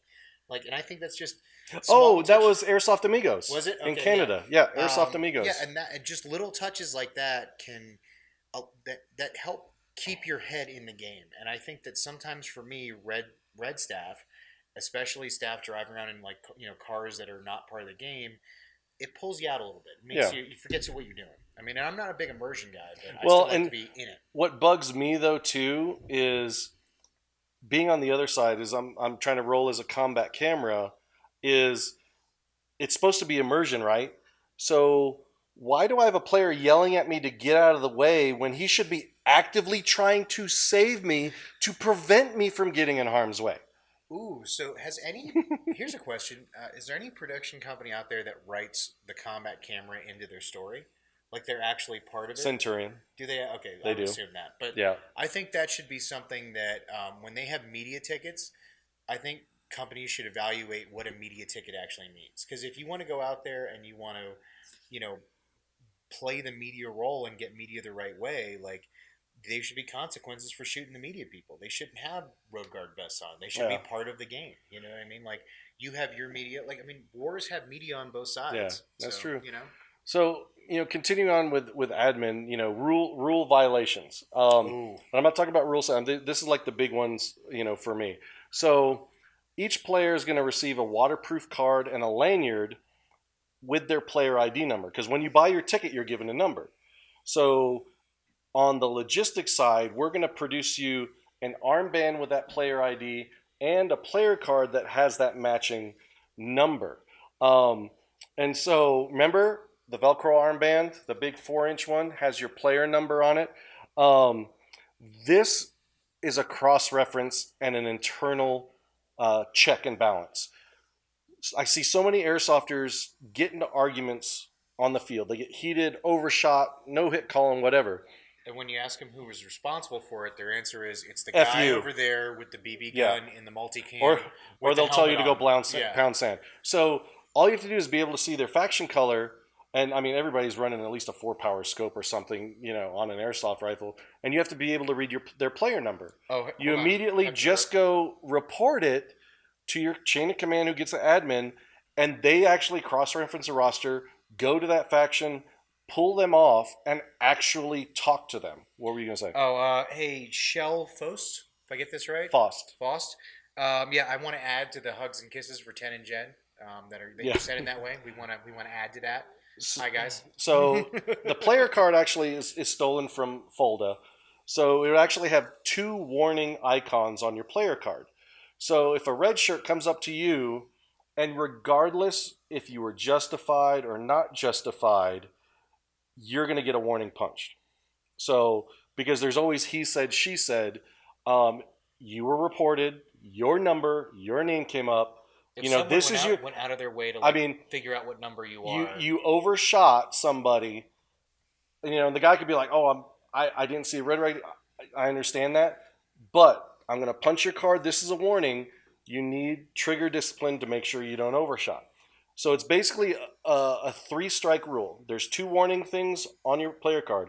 If both are punched, I come up to you as a red shirt, both are punched, and this is your 3rd strike, you're going to be ejected from the game play.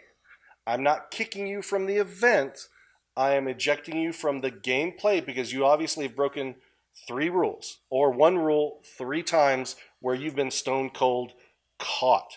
So that means they can still participate in the safe zone or whatever, because maybe that person came with their team and carpooled. Yeah. So I don't want to completely, you must leave the area. So and then also the red shirts, remember, they're roaming around with that chronograph because yes, people are going to lose their mind. There's no requirement to chrono at my events. You can check. We have a station set up so you can check if you're in doubt, But if somebody reports you for shooting too hot and we chrono you and you are too hot and you're not following the rule set, there is no 3 strikes. You are immediately ejected from gameplay for violating chrono.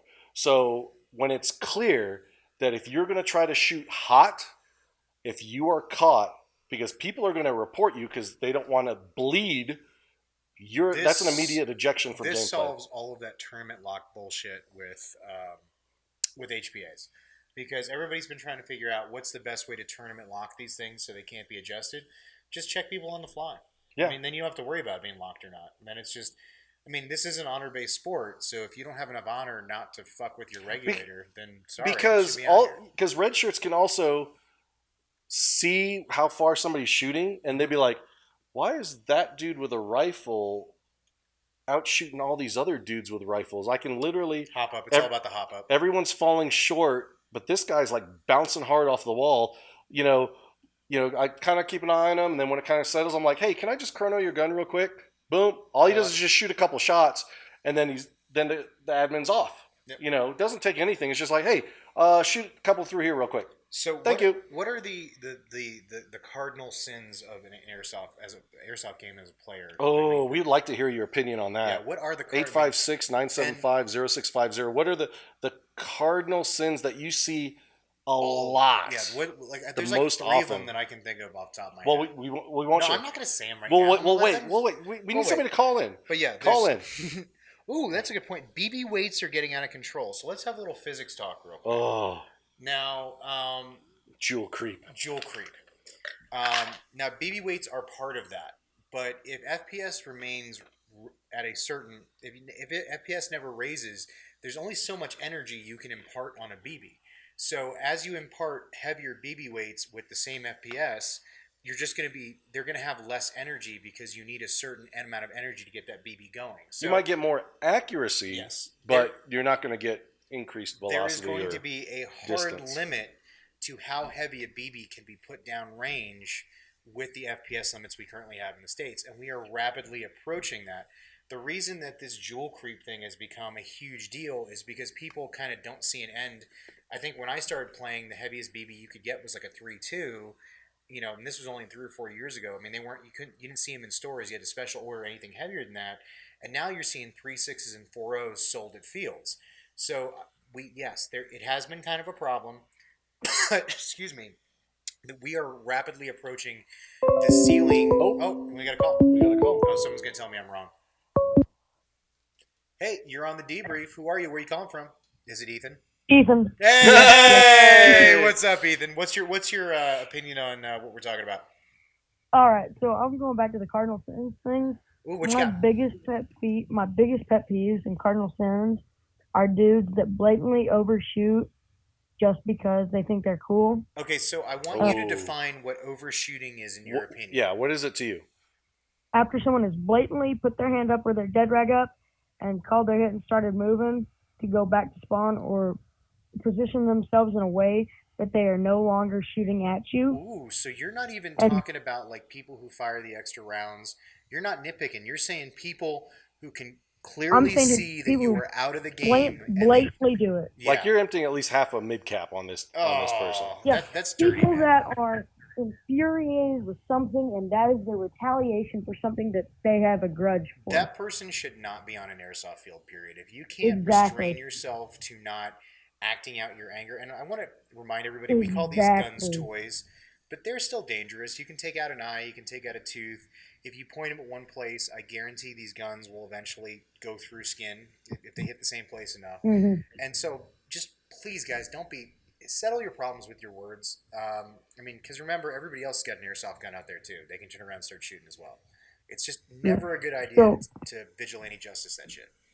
Sorry. Yeah. So, sorry, my second pet peeve is people who, again, blatantly turn it hot just so they can have that advantage when everybody else is on the level playing field. Yeah, so velocity ends up being a replacement for skill. Ooh, I like that. Yep. So do you guys have a problem with that in Oklahoma at your local field? Are you running into a lot No, we don't. So really? The way we do it here in Oklahoma, it also, both of the local fields, 10A and T1, this is kind of gets into my third is, let's see, what was it? Oh, we play semi-auto here in Oklahoma. Okay. I think they're going to change it to submachine guns, but riflemen cannot shoot full auto, period. And I really like it because there's a lot less overshooting. There is. You can only pull that trigger so like fast. Yeah. So have you guys seen a move at your local field to more paintball style trigger setups now that, you guys are, since you guys are mostly a No, shot? we haven't. Oh, okay. Here in Oklahoma, it's more traditional. I mean, in my word of traditional, it's just dudes going out there with M4s and their AKs, having almost pretty much just skirmish games every weekend. Cool. It's good to hear that you guys and are I healthy, really man. love that. Awesome. Yeah. Thank And you that's so much what I for your love input about again, it. brother. Yeah, nice. All right, we'll talk to you again in a couple minutes. So we actually have some good comments here. Oh, do we in here?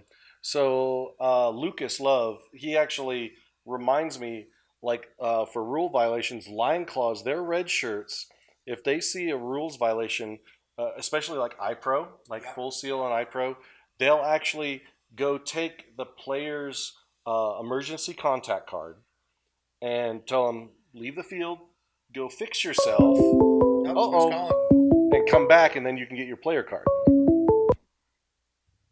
Hey, you're on the debrief. Who are you? Where are you calling from? Hey, it's Skyler again, your best friend. Oh, what's up, man? What's your opinion on this? So I have a couple like cardinal sins. Ooh, what you got? People that like pull out their eyebrow in the safety area, even though you're not supposed to. Yeah, I'm just like, guys, like you only have two eyes. What happens if a stray BB? I mean, if you literally are having trouble seeing, it's like you need to walk off to the safe zone. You need to just go get out of play and just go fix, because a little, like, people like sticking their finger up there and trying to wipe it off, you're just making it worse. Well, and here's the thing. Oh, yeah. How many people, I mean, I guarantee everybody in the audience right now has seen one negligent discharge in the safety area. At least one. Oh. Like, at least one. Yeah, so just be careful with that stuff, guys. I've actually, started, because I've been going to a lot more local field events. Mm-hmm. So a barrel cover has been part of my thing. I mean, it's like I show up at Milsim events with a barrel cover, and they're like, "Why you got a barrel cover, dude? This is a Milsim event." I used to bitch about it. I'm becoming more of a believer as I go. Yeah.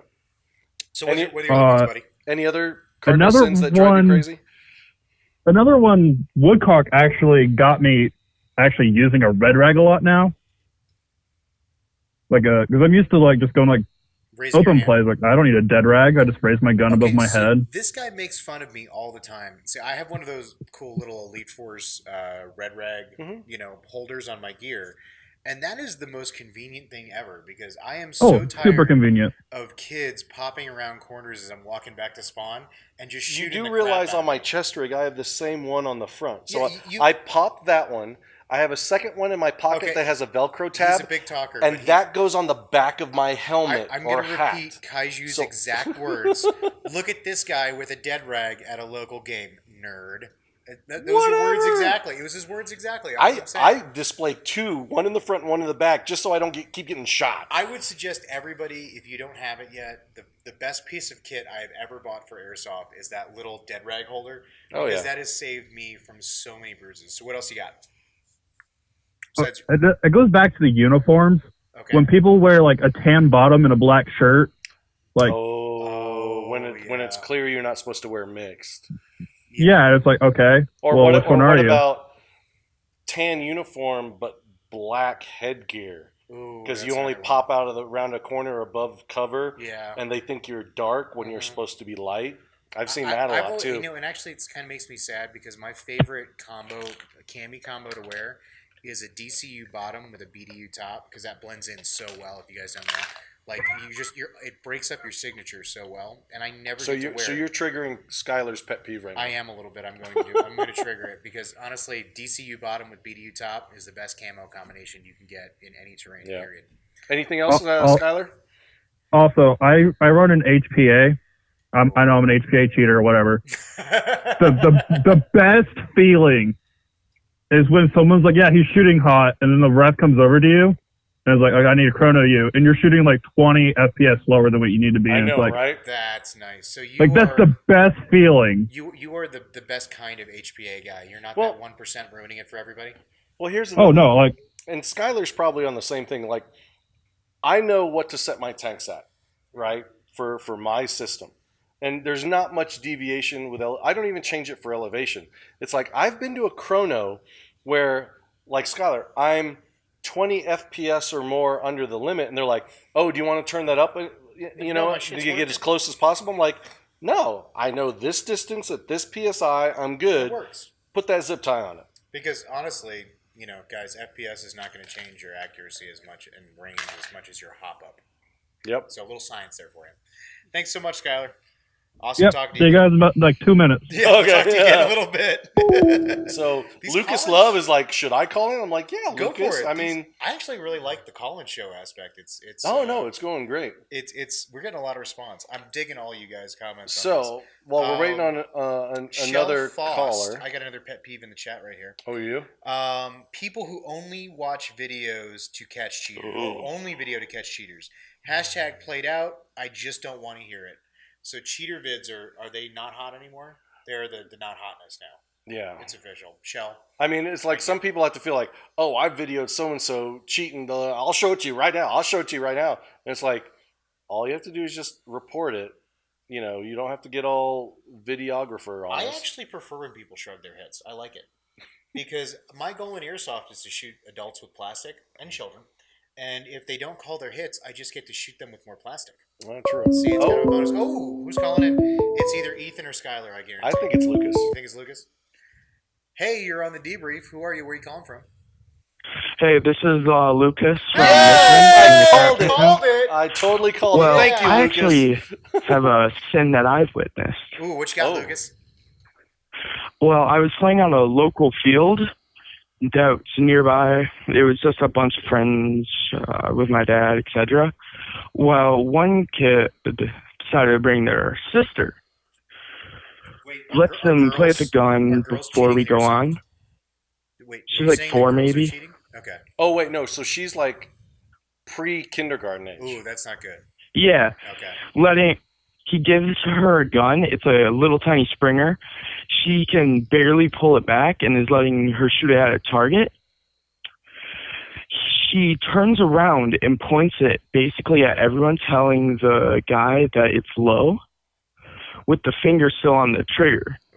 And kind of sets me off a little bit, if you get what I mean. So because it'll go off. Let's have this talk real quick because it's always good to reinforce this. But when you have your airsoft guns, same safety rules apply to your real guns. Well, point it down and away, finger off the trigger correct. when you're not using it, But safety, mag out. But it's about what he's talking about is, you know, when you bring out younglings. Oh, okay. That's what he's specifically talking about. Keep is them away from because I mean, like you, me, Lucas, we know gun safety applies to airsoft safety, but it's if you have to gauge as a parent when your child is ready, and it's not about, oh, I think you're at the right age, let's go. You need to actually teach them, like in your backyard or in your garage in a safe, closed environment, that they can demonstrate to you. How old was Gabe the first time you did this with him? Well, the first airsoft event I took him to, he was 10, but he didn't play. Okay, so that the was first time he played was, I want to say 2 years later when he was 12. So how much prep did you do before the first time he walked on that field at home? Oh, yeah, it was a lot. The biggest thing that he was doing all the time was he would just let his gun fall or point it with his finger on the trigger. He was just carrying it lazily, and until I felt he could carry it in a mature manner, because you know guns can be heavy to a young kid. Yeah, they're heavy to me. I'm not taking them 100% out. agree with that. Oh yeah, right. So do you have Like, any, I'm 14 and guns are still heavy. Dude, I'm 36 and they're heavy. And actually, the older I get, the heavier. you purposely make them heavy because you throw all this Exactly. crap on there. All my crap. Just because I have tasteful additions to my airsoft equipment and you don't, doesn't mean it's crap. Okay, that hurts my feelings. I put a lot of work into that, and I'm just. You do I'm mod triggered. very well. I'm triggered. Lucas, any other pet peeves that you've witnessed? Hoodies. Hoodies? Really? Really? Yes. Why do hoodies bother you? I don't know. They don't feel their hit because it's so thick. Yeah. Or Like, I've actually had, I think maybe 2 or 3 people not call their hits because of a hoodie. You know, I have the same gripe with plate carriers. And I get some people don't want to, be all bruised up when they go to work on Monday, but geez, plate carriers. I mean, especially when guys have these Russian body armor setups that are like the full clam shells that go everywhere. Yeah, like when you have like the fake hollow plastic plates, you hear it. You can hear it rattling on it. Oh, yeah. And they don't call it. But even big backpacks. I've seen a lot of dudes go on multi-day scenarios with big backpack. You hit the backpack and they're like, they don't feel nothing. Because you've actually snuck up behind them, but you're hitting their backpack. I'm part of the make plate carriers not in airsoft group. That's where I'm going. You're like run around with no shirt. I want to run around in just like man thongs. Oh my and banana God! hammocks, and then we know everybody. See what you will did, call their Lucas. hits. You See? sent him down that road. I went down the rabbit hole. That's actually what I'm like at Avalon. Any other pet peeves for you, Lucas? No, not really. All right. Well, thanks for calling, man. Calling, brother. Feel free to call again. Thanks. If you can Thanks for letting me come on. Oh yeah, no problem. I'll see you maybe in 20 minutes. All right, yeah, sounds good.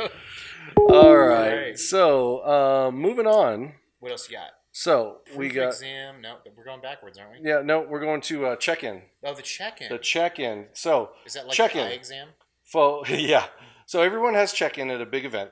So the player must show their passing exam score with their certificate that they got from their online exam that has their name on it.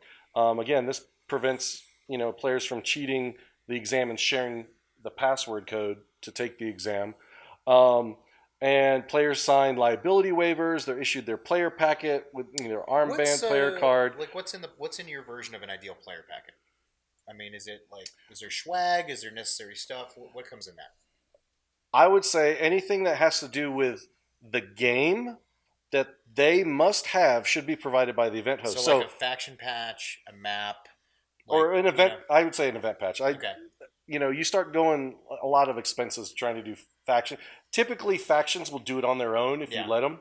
So an event patch, for me, the armbands, the player card with the lanyard, also a map using the delineation that my admins use. So for everybody's when on the same base. So everybody's on the same MGRS, base. that's what everybody else uses. If you guys are using standard longe and lat, that's what everybody else is using. So standardizing some. I think longe and lat, and just a little rabbit hole, is best because not everyone has access to MGRS, but everybody has access to Google Maps on their phone. I have the small problem with that though. I know how to use MGRS very well. I'm completely clueless on how to use longe and lat. Like, I just never learned. But literally, you just open Google Maps, you see yourself, you just press and hold where you're at, and it gives you the long and lat, copy and paste, and send it. Does it do that? Yeah, it does. Oh, that's cool. I didn't know that. All right, it does. You learn learn something new every day. And Maprika. So there's no safety brief on site. There's no mandatory chrono station, but one is available if you're in doubt. If you just want to double check, and so then you move out. Is there no formation? No formation. No formation. You move out to your base, and so you can drive to your base with your own POV, drop your stuff off, drive back, park your car in the parking lot, and then you'll get a ride back. But there's a hard schedule. There's no formation. There's no 3, 2, 1, go. No. Game on's for example, at 9 p.m. And if you're not out in the field, you start the game. Yeah, the game is going to move on without you. So I have a fun question before we move on. So I see a lot of T-shirts given out at events. I see, as part of a player pack, I see patches of various kind. There's faction or event patches. Is there something new out there? Because I see the same stuff every time. So like, what would you guys want to receive as a memento? Something different. Brett Banks says, don't agree with that. Really? But I don't know if he's referring to what we're saying. I don't know if he's referring to somebody saying in the chat. He could just call in right now and tell us. He wasn't specific. So Brett, if you could, 856-975. You could either call in or you could just type. Somebody's calling. Did he call in right now? Oh, hey, you're on the debrief. Who are you? Where are you calling from? What do you want to talk about? Have you guessed yet? Oh, it's Ethan. What you got, Ethan? Player packets is what we're talking about. All right. So when you're talking about check-in and player packets and all that stuff, kind of been on the legal side. as a again as a 15-year-old, my opinion, as the event coordinator and maker, and not having the liability on my back, I would want copies of everything everywhere, and all the information that you've signed and every single piece of paper that you need to be able to play, I think should be in a packet, be copied and given to at least 2 different people. So if something goes wrong with someone's papers, everyone has a backup. You know, that's right. We go to events and we fill out waivers and sign them in ink, and they go to the event host, but we as a signee don't have a copy. Yeah, where's the guarantee? So at least if we had, it could just be a blank copy, so we at least know fully what our rights are, at least after the event. I think right now we need to. Ethan is someone who's going to be an up and comer in this industry. You need to open an airsoft field or make an event company. Well, no, we need to get a hold of him before someone else does. I mean, he turns 18 in 3 years, so 3 years. We're going to call you back. We'll call you back. You need to be willing to move out to Colorado, okay? Cool. But so what I was thinking about with all this online stuff, since it's immediately given to the event hosts, those people can print out copies and have a little booklet. It's kind of weird, but a booklet on this person. So if I go in and I do all this stuff, these people, Ethan Vaughn, we've got all of his information. All we need is this, or we've got everything. He's good to go. All he needs to do is what you're saying is that essentially this is going to give a free way to develop a player database, which for your business guys, this is market database or customer database for their business. So this goes both ways. That's pretty cool. It keeps liabilities straight. So if somebody comes in, okay, here is your packet of information of everything that you signed. So if something happens to you, everybody has a reference. Everybody has a reference. Going to make Carl go away, and because Carl ruins airsoft for the rest of us. Damn it, Carl! You're getting rid of Carl, dude. Oh man, awesome, smart stuff. Anything else? Yeah, on the booklet, if somebody thinks they're infringing, and if somebody thinks the team is liable. And everyone can go into the rule book and see, well, I'm not liable for this. Oh, you are liable for this. I just think it makes it a lot easier, and the relationship and the open talking between the event hosts and the people are much better, and it gives everybody clear guidelines of what will and will not happen. Awesome, Ethan, dude. Thanks a lot, Ethan. Hey, you have some really great insights, man. We'll talk to you again in a little bit. Thank you. Dude, probably. Ethan's on the ball tonight, man. Yeah. Like, he is picking this industry apart. Brett Banks, actually, he replied back in the chat. He doesn't agree for maps when he's a commander. He likes to keep the maps at the platoon leader and above level, which I totally respect that, Brett. Lost? No. What I was talking about was just a map of the boundaries and common points that everybody should know, like safe zone or do not enter areas. Things. I'm not talking about like tactical. I'm just saying so at least everybody knows, like where the safety. If there was a safety brief, where the safety brief. Right, where the safe zone where is. The aid station is. There's a cliff right here. Stay away. That kind of thing. Here's where we're going to have our vendor trailers. But I do like that.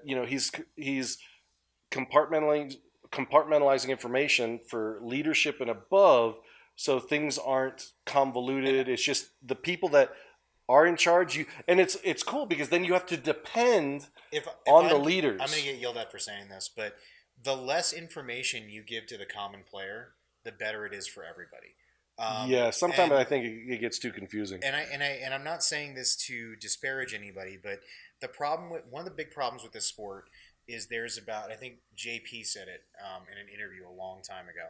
He said the problem with getting a more complicated game design for us is that there's about 5% of the sport that can read a map, and about 1% of that 5% can navigate. Yeah, that's true. And so the problem is that lots of airsofters are real good at pew-pewing. They're real good at putting their gear together, but actual fieldcraft skills they don't have. Yeah. And when they try to expand their horizons is when you end up with a guy getting lost on D-Day for 2 days. No, that's true. You know what I mean? So I think honestly, dumbing it down at the bottom level is probably better for everybody as a whole. Yeah. So moving on, vendors. This is very simple. Vendors set up and they conduct their business from noon on Friday to 9 p.m. on Friday. Ooh. I'm holding them to it. They have to be there at noon, set up, because that's when we're opening the doors for check-in. So, and I am not going to charge vendors for vending because they're there. One, they're there to support my customers. So why do I want to dig into them more by charging them to be there? They're going to bring their gun tech. Yeah. They'll bring an air fill station.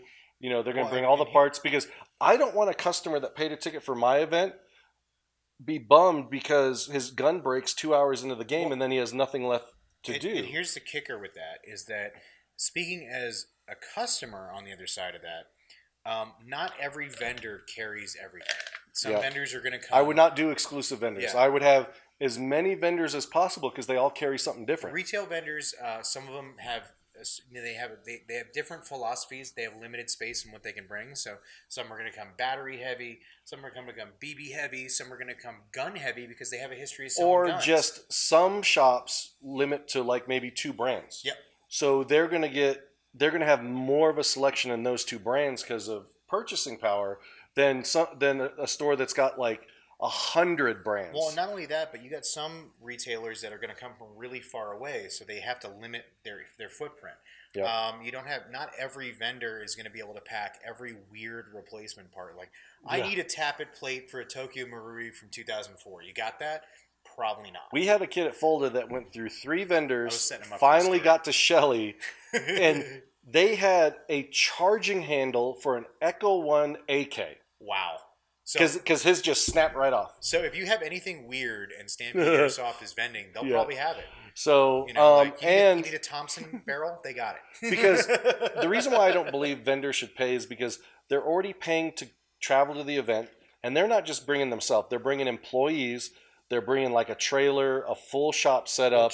There's a lot of overhead. Did you see Airsoft costs. Junkies at Lion Claws? They had a Humvee. Oh, dude, he was at Fulda too. He was his footprint was bigger at Fulda. Was even bigger. Yeah, he was bigger at Fulda. RV. Yep. I think they had like 15 or 16. They had probably 50 or 60 people. It was about a dozen. It was about a dozen people. Maybe, That's the reason. Oh, calling. It's Ethan or it's Skylar. Hey, you're on the debrief. Who are you? Where are you calling from? All right, let's get started. I called it. All right. So, what are your feelings on vendors there, Ethan? So, I really like what Kaiju's saying about the vendors aren't going to have to pay, and I would like to take it one step further. If the event host doesn't have their own shop, you could pay maybe a local field or a local shop to come do some of the, like you were talking about. It's great to have the techs there, and I think techs are something every event should have. Oh, that is a very good point. Because there are some event companies that go to different states. If I end up doing multiple events in different states, I would actually reach out to the retail stores in that state and ask them to come vend. Publicity for them. You get publicity for them, and then you can advertise. Once you have these people locked down, you create relations with them. So when they come back, they're going to want to be with you. Oh, dude, and Ethan's then knocking it out of the park today. Oh my gosh, dude! Sorry, you're just blowing me out of the water. And when you're coming back, you can advertise. We will have these things. Ooh. And so. And also that gives local retailers ability to see a wider variety of players than they normally do, because exactly. I know that we and have certain trends locally, you. and you probably have different trends locally with what guns people like and what style of play they do. So if you can see a wider variety of players get exposed to some new products out there, maybe it's good all the way around. Dude, thank you so much for calling again, buddy. We'll catch up with you a little bit. We actually have to take a quick cut. We're going to remind people of the loadout battle. We've been, I just want to say this. We've been talking for like almost 2 hours already. Well, an hour and 49 minutes. So we're going to plug the loadout battle real quick. Okay, so real quick. You're either voting for Drew Bachman, Neighbors Milsim on the left, or Corey Saltsider, Zero Shot Airsoft on the right. No, we're not going to talk. We're not going to do it again? No, I thought we did it again. Don't we do it again? We're not reading it again. No, okay, it's fine. like it's just a quick plug to remind people to vote. You just wanted me to read Dylan's over and over and over again for years at a time. Was that what that all about? Lucas actually said he's got something about vendors, but he hasn't called back yet. So. Lucas, let us know in the chat or call back. Either way. Yeah, you got the number. Vendors are really important. I think the kind of closed loop hasn't been achieved yet with local vendors vending locally at big events. I think there's a disconnect there between the local airsoft side and some of the bigger promoter side, and that's just because they don't get to interact as much. And of course, interacting across. Oh my gosh, Mr. John McCaleb is like, oh my god, this is still on. Of course, it's still on. This guy gave me a big old hug. Guardian, we have been getting callers. We've probably had what 10, 12 calls tonight. I mean, they're from the same guy, but I mean, we've had So we're gonna skip on over to bases real quick. Ooh, and some people may get triggered by this, but bases are in the game area, and I would require all players camp in their bases. That means all you hotel snowflakes during the duration of the event. Now, but camping commodities are allowed. You can bring in a small propane grill. You could bring in lights. You could bring in a generator. Whatever that you need to survive, you could bring it in. Because the base camps, we don't want anybody to leave. But I also have very specific rules with make sure you bring something that you can lock valuables in. And then nobody's allowed to go in a tent unless it's your tent. So when it's a sleeping tent, only the person that owns that tent or the people that are staying in that tent are allowed to go in that tent. So I've also established, rules for that. So, but I would also have at each base potable water source. So water buffalo, water trailer or something. I would also have portable toilets and portable showers at each base because you don't have to shower, but the option should be there. Oh, we got another call. Who's calling in? Hey, Ethan, you're on the debrief. What's up? I don't think it's Ethan. Who is it? Hey, it's Lucas again. Oh, what's I up, was Lucas? here to say my thing about vendors. Bad guess. Which guy? Yeah. Well, what I've noticed. Well, let me phrase that. You might have heard of them, Rudiment Arms. Very nice company. Oh, I can't stand those people. Very nice. They're terrible. Okay, especially don't deadpan with people that don't know you, okay? No, Turk is a good friend of I'm not going to say promote exactly, but I'm going to say the products are very nice, and I support them. So, what you got about Rudiment? Well, I know Orhan. My dad actually helps him cool. occasionally. Yeah, they're doing William some Love. great stuff over there. They got that new muzzle brake that looks really cool and some other stuff. So what did you want to add in about vendors?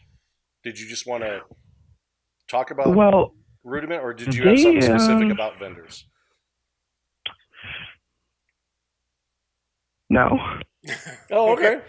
So just you just wanted to give a shout out to Rudiment. That's okay. That they are a good vendor at events. We love them to death, man. Yes, they are amazing. Love their product. And for those of you that are watching that missed the episode where we interviewed Turk from Rudiment Arms, you can always go back and check it. And Rudiment Arms grew out of a need at an event.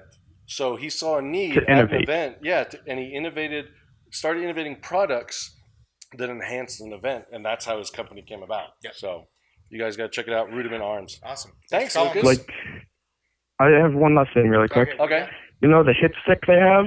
Yes. Amazing. Loved it, Irene. We actually got to have a big old Best thing ever. About that. It was awesome. Oh, yeah. It's a great little piece of kit. And it's so different than anything else out there. Awesome. Thanks so much for calling, Luke. Thank you. See you guys. All right. So where are we? All right. We're on vendor. What are we on now? I just talked about camping? The bases. So okay. I just talked about that. So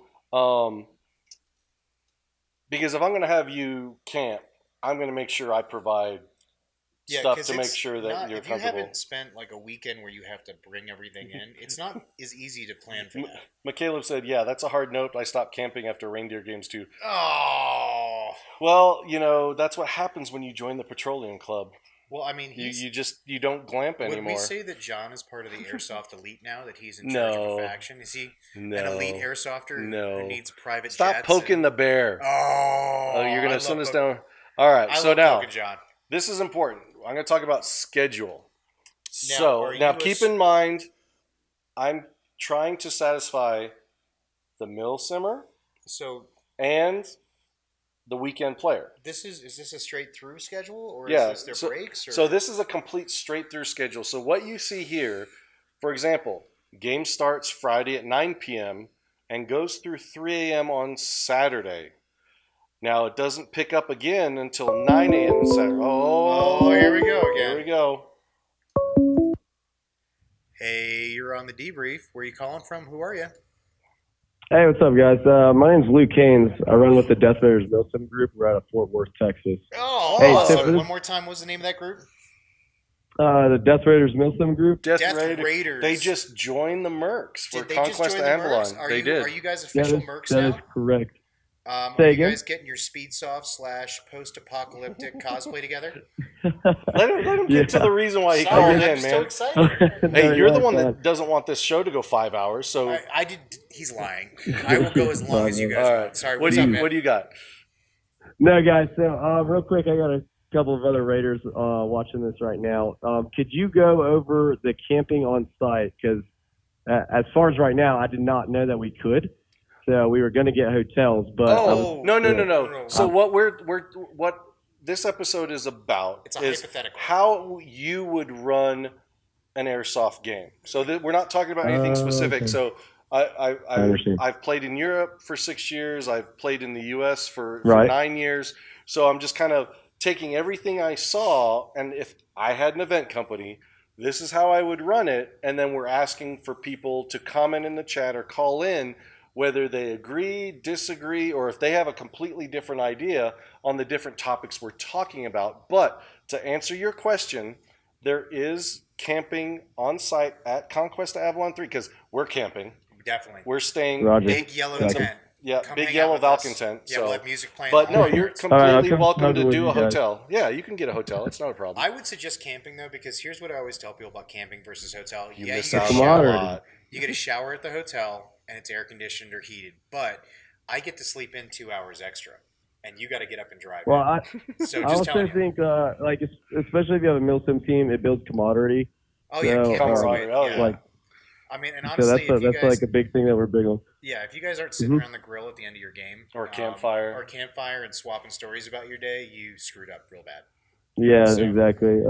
Awesome. And especially if it's a Milsim, like, I know some events allow you to like camp on site, like on the infield. So you have to set up like fire watch and freaking Roman patrols and stuff like that. So that's kind of a unique factor as well. Yeah, But- it lets you. It's a great tool to do for game designers, and I'm going to get yelled at for going into game design a little bit, but it lets you create. It lets you create weariness and lets you wear players out without having to like take them on death marches. And sometimes when you get Yep. players tired, that's when you get some really interesting gameplay. And you don't want them Yep. driving Exactly to right. a hotel after Yeah, when you've they're warned tired. them the hell out. Yeah, I mean You that's, know. Yep, that's where that's accidents happen. exactly right. Timmy Hanley says camping creates memories and great stories. So awesome. Absolutely. And just while we're on this topic, not just for you guys, but Oh, Andy Britt says, listen to this. Fearless leader is on the line of Death Raiders. anytime you guys see us camping, please come over and say hi. That's why we do it. We love being with you guys. I tell everybody to Oh, camp. yeah. There's no other way to be part of the community. So thanks so much for calling. All right, guys. Hey, well, I appreciate everything you've done for the Raiders, and we had a blast with you Oh guys. no, so, look forward to Oh, meeting yeah. you guys at Avalon, guys. Oh, yeah, we're going to have a blast. all right, brother. Y'all be easy, guys. You too. Thanks. So John McCaleb says, oh, God, 5 hours of Chris talking. That's a special kind of hell. Wait a minute. Is he telling me that from his ivory tower? Yes. 'Cause he said he was in his he does actual say ivory tower. the AMS tent will be way better at Conquest Avalon. Whoa. But only from 9 a.m. to 5 p.m. because we here at AMS only keep bankers out. That's a good one. That's a good one. So If the flap is open, we are open, is what I getting like to say. back to the schedule. So if those of you watching, you see the schedule on your screen. You notice there is gaps because I've built breaks for at night from 3 a.m. to 9 a.m., at lunch from noon to 2, and at dinner from 5 to 8. That wait, does this schedule starts on Friday. Yes, Oh, it starts Friday at 9 and goes Sunday till noon. Now, these breaks are for the weekend airsofter. For the hardcore players or the more experienced that want to keep going, the game continues during these break windows, but they're non-shooting times on the area. So there's sabotage missions, there's recon missions, there's missions to do that don't involve you shooting, so at least it slows down a little bit so you can keep going, but you have the choice. You can come off, go back to the base camp, have your lunch, fix a gun, swap a gun, but the game doesn't stop. There's no shooting. So, for example, 3 a.m. to 9 a.m., there's no shooting within the perimeter of the base camp. So people can go to sleep. So obviously you have to always have iPro when you sleep, but there are other night missions going on during those hours for sniper teams, for LARP teams to conduct missions. A lot of game design stuff you can play with that. You can call it ceasefires, like you're having, let's say you're a peacekeeper, you can say this is the ceasefire while the UN negotiates with the rebels. I mean, there's a lot of, and having played my first game with breaks at Lion Claws, I am much more an advocate of a broken up evolution schedule. Yes, John McCaleb, Raid Bo's Panty Drawer mission. Yes, that's the stuff I'm kind of talking about. Are we talking about? But you can't go into his tent though, bro. You got to figure out a way. His panties have to be out of his tent. The question is, what kind of panty? Do you think he's a boxer? I think he's like a Boomhauer animal print Speedo kind of guy. Personally, is what I think. I think he's like a boxer briefs kind of guy. Do you? But it's real simple, or but it's like some high end name. Oh, here we go. Call it. Oh, this could be a good one. Hey, you're on the debrief. Who are you? Where are you calling from? What do you want to talk about? So some people call me Brutus. Hey, Brutus, what's up? Oh, no, sure. Okay, so I'm really interested in the multi-break schedule, mostly because I've done a bunch of you just go head on all day. Okay. Like AMS. Yeah. And which so is fun. You get that player drop off at about 3 o'clock. 3 o'clock, and then the attrition happens so much because people are so exhausted for going such a long period of time. There's not enough players to continue with the direct action mission. So it's like. Go ahead. I'll give a good example, like War Games. Or like War Games 1 if you went. Okay. Oh yeah. I was at War Games 1 last year. Yeah. Oklahoma. Yeah, War so Game it was great. Yeah. Yeah. So it was great until about I want to say about 2, and then everybody was gone. Oh yes, yeah, that no, he's talking about last year. Oh, last year. Okay. He's talking about last year. No, this year was hot as hell. I remember that because I was out there filming, and all of a sudden I'm like, where is everybody? Yeah. It was like just a drop. I mean. Oh yeah. Was it hot that year? It was hotter last year than this year. Okay. And so that's another thing. You play into weather. Yeah. So I've built these breaks in to allow you to come off, hydrate, get in some shade, but there's still the option to stay in for non-100-mile-an-hour missions. Well, yeah, and it gives you the option that you can push yourself when it's time to push yourself, but if you just came there for a weekend of fun, I know a lot of guys who like their beer breaks, they do. Then put into the milsim, and it's some people they're probably watching right now. And I think the fact that you can accommodate both the people who want to be crazy assholes and go hard the whole time, and the people who want to just shoot a couple people and then come off and drink some beer and grill and then go back on and shoot some people and then do the same thing. There's not a promoter that does both of those. Right, and that's the hard thing. And I mean, what would you prefer? Do you like the breaks? After being the War Game, or do you still kind of gravitate toward those longer milsim events from 10 a.m. to 5 p.m.? I can honestly do both. If I know, so I'm going to American Milsim where they go on 8 o'clock or 10 o'clock in the morning till 6 in the afternoon. Yeah. Well, I'm going to prep myself carry food with me, carry a bunch of water. Cool, I'm good. But if I go to a multi-break event, I'd probably carry a lot less food. Yeah, so you play to the game set. You actually look at it and you're like, okay, I got to prepare for this, so maybe I have to take a 3-day pack to keep stuff on me. That happened to me in Lion Claws, where I was I walk on for the first game and I got 3 gallons of water hidden all over my body, thinking that I'm going to be out there for 9 hours. Oh, straight. That's right. This was your first event that had breaks. His first event with a break, and we hit 11 o'clock, and they're like, "All right, we're walking off for lunch," and I'm like, "Well, I still have 9 bottles of water. What do I do with them?" And then we hit the afternoon game, and I was like, "Well, you drink it." No, Yeah. I threw it out. I don't want to carry it back. Drink it so you don't become a heat cat. Yeah. I have never been a heat cat in an airsoft event. I want to put that out there.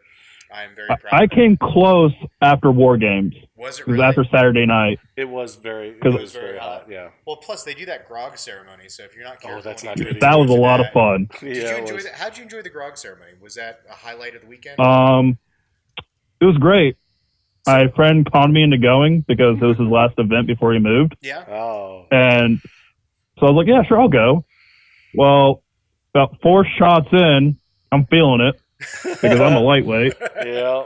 And you've been out in the sun all day. I did not participate in the grog ceremony when I went to War Games, just simply because I was there to work, and so that was we were there to work. We were working that event, so I could not participate in that side of the fun. But from what I could hear, We when could I got hear up to the pee, laughs galore. It was awesome. They were partying until probably 1 o'clock in the morning out there. That was rad, man. Oh, yeah. That's cool. It got to the point where some guy gave me $20 to drink out of the grog bowl. I made $20. Yeah. Because drunk me is like $20 to $20. Let's go. I know, right? $20 is 20. That's John Lou's Is that John? motto. That's John Lou's t-shirt. Oh yeah. He just wears John that Lou's around like wherever he $20 goes. is $20. I'll take $20. He's the ultimate capitalist, John. And that grog ceremony is like, go back to the camping part. I love camping. Okay. Go to camping because you make so many more friends. Oh, dude. And it's like, Walking one around, guy was talking to a story. Do what? walking around a camping area and just seeing who wants to chat. Oh. You meet such a wide variety of airsofters. There's Oh. no other way to do it. It's like we overheard a guy talking about how he took down a sniper team in Colville at like 10 o'clock in the morning, War Games 2. And we're like, dude, that was us. And they're like, what? I'm like, yeah, we found your guys' fob. Accidentally got caught. Oh, Like, yeah, we thought you guys were a sniper team. But no, it was like 4 dudes with ARs. Were you at War Games too? Yeah. Oh, well, did you come say hi while we were there, or did you ignore us the whole time? It's okay. You can hurt my feelings. Probably a little bit of both. Yeah. Okay. I mean, he did walk into our building because he had the chrono. Oh, that's a good point. So he ignored us. So now we're mad at him. No, not Okay, necessarily. we're not mad at him? Okay. Maybe he just didn't need anything from us. That's okay. You can say hi. I'm always down to talk. I'm a poor man. I don't have money. You know what? You were probably getting your ear talked off by somebody else. I was. And he was trying to be polite, but he was like, you know what? I don't want to interrupt, and kept going. He probably wanted to hang out with John Zero. John Zero's way cooler than me. He is. All right. Well- Thanks so much for calling in, brother. Yep. See you guys in 5 minutes. Yep. See you in a little bit. All right. We got So regular callers tonight. This is yeah. rad. So moving on from the schedule. You can talk about raffles now? Yes. Or lack thereof. The raffle. The raffle. No raffle. No raffles. No raffle. Hashtag no raffles right at the bottom No of your raffles. screen if we had a Because better graphics guy. I should not attract my customer base by what's being given away, but by the product that I'm providing them. I'm just gonna stop you right there. Here we go. While we're waiting for this caller to hook up. Hey, you're on the debrief. How's it going? Who are you? Where are you calling from? Let's skip the formalities. Let's go. Okay, Ethan, what's up, man? Yeah, okay. So how do you feel about raffles? What? How do you feel about raffles? What topic do you want to talk about, Ethan? Sorry. The scheduling. Okay. Scheduling. Back when you were talking about the staff and how you had the exos that would kind of control the game story a little bit and the actors, I thought that was really cool. And so I was thinking, since you have these breaks in the middle of it, that you can get people geared up and ready to go in the no shooting ops, like the spec ops and stuff, if you know what I mean. Yep. If you go do these things and you come back and it's a scheduled, we're going to have this vehicle to take this objective, and we're going to take everybody, and this is the main objective. And so you start having a battle plan around this one big battle. So I just thought that would you be don't have to really worry cool. about what elements are available. You know when the elements are going to be available. Yeah. So you're not worried about who gets what every time. It's we've got this, they've got this. They know we're coming because they saw us come look at them. And it's just this big orchestrated where everybody's doing everything. You know it's just, you know what that leads to in airsoft, my friend? I don't know if you've got this in your head yet, but it leads to epic moments, which is what airsoft is all about. Yep. Epic moments. You should always leave every airsoft event every weekend with at least 2 or 3 epic moments. Whether it's big your car gung-ho breaks down, moment. whether Oh, it's heck you yeah. fall, Heck yeah. whether it's you come around a corner and shoot your buddy by accident, there should be 2 epic stories from every event. Awesome, man. Yeah. Great talking to you again, Ethan. Dope. All right. So raffles. I'm just gonna since I was interrupted a second ago, but I'm gonna go give my little spiel on raffles because I have almost never won any raffles, and when I win something, it's always something I either can't use or I don't need.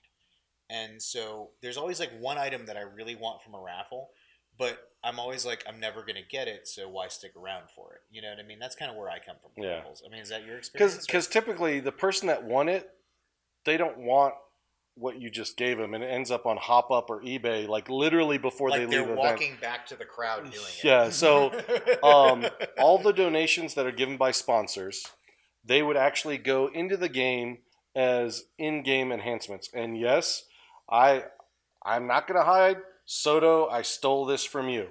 And so the fact that you find and earn supply caches, that's a lockbox that actually has what would you BBs, smoke grenades, beef jerky, Gatorade. I'm not a beef jerky guy, but I know. I'll But you know, sucking candies, because those are always good. Like nerds. That's always, or nerds Jolly are Ranchers. Ooh, you know what could be in there? Uncrustables. Ooh. Uncrustables would be a great. You thing know, to find. also if a sponsor wants to donate a gun, man, there's a weapons drop. So like you don't know what's in these drops, and you're sent on a mission to retrieve it, or both factions are sent, and whichever wins it, they bring it back to their base. And there's just like a red big shirt, LMG in there, a red shirt. like that? Oh yeah, Like because a rocket typically launcher? this is what's going to happen. Teams usually roll together, right? Yeah. So they finish a mission, they collected a lockbox, they bring it back, they open it up, it's an LMG. Well, guess what? It's either one, it's going to be a team asset, or two, they're going to give it to the kid on their team that needs it the most. Not somebody that doesn't need it, but somebody that needs it the most. And that's why I think don't do raffles. Everything that's donated goes into enhancing the experience. So the love is just spread around. Well, more. I mean, and honestly, like most objectives in big games are pick up this heavy thing and carry it over here, and then go. Then you're done. Yeah. Like that's the extent of most missions, and I'm not knocking people for it because it's still more than you're used to get. But why am I carrying this brick of concrete? I know, right? Like, what's the point? And the other thing is, a lot of people can't stay for a raffle. Ooh. So why should they have a less of experience than people that say flights they got to make? Right, like exactly. That? And I would also, I would have in-game currency. So remember all the civilians? There's a central village. I'm going to build in a ton of ways for in-game currency to circulate. Can you between I mean, you could put a bounty. You could say, like, you could offer two civilians, hey, if you get me this guy from that faction, I'll give you $5,000. Could you do the Grand Theft Auto thing where you just kill civilians for their money? They fall down and drop the money drops. That doesn't work. No, because that actually happened in Burgett, my third Burgett. All the Russians put us in the church and blew us up because they just didn't want to role play or deal with us. I'm sorry. I paid a ticket just as much as that guy, but the fact that they wanted to be a douche, and when I say Russians, I mean like from Russia, Russians. I have to say that I really like that solution. Just it warms the coldness of my dark heart. But you got to understand, we as civilians also had our own tasks to do. Oh, so you guys were Our respawn is 30 minutes. So your faction was actually had its own objectives it had to accomplish to get its own win. And we were completely taken out of the game for 30 minutes. Oh, that's what I'm saying. I see that. But in-game currency, the top 5 players from each faction that have the most in-game money, because everybody, when they come back, they're going to say, they're going to turn in their money and it's going to annotate. The 5 players who had the most on each faction get a free ticket to next year's game. So your money is actually like coins in Super Mario Brothers, where like you collect 100, you get a free life. Yep, I like that. Exactly. So I have to say, we're coming up on our last topic. I know. I'm going to pick one issue with the no raffle thing because I saw at Airsoft Con the greatest raffle in the history of airsoft raffles. They raffled off noodles. Actual PVS 14s. Night Vision Inc. Yes. Gave away a pair of PVS 14s and people lost their minds. People went nuts. That was probably the best, most coveted airsoft. Everybody wants it. Give a raffle item I've ever seen. Period. So props to Evic. But out of 4,000 attendees, the person that won it, I don't know who won it. Do you think they actually appreciated it, or were like, I don't know what to do with this. If I'm just you gonna know the guy I'm gonna or sell it on girl eBay. who won it, or anybody knows, find out through the internet. Please let us know. We would love to have them tell us what happened to those noodles afterwards. Yeah. Because those are it's like $300 in taxes, right? I know, or something right? crazy like that. I know. Like if they're brand new. So, last topic. Here we go. End Game Festival. Ooh. So Sunday's game ends at noon. Okay. So in the safe zone, from noon to 6, gonna have the vendors back in there. Okay, for those that chose to stay. Mm-hmm.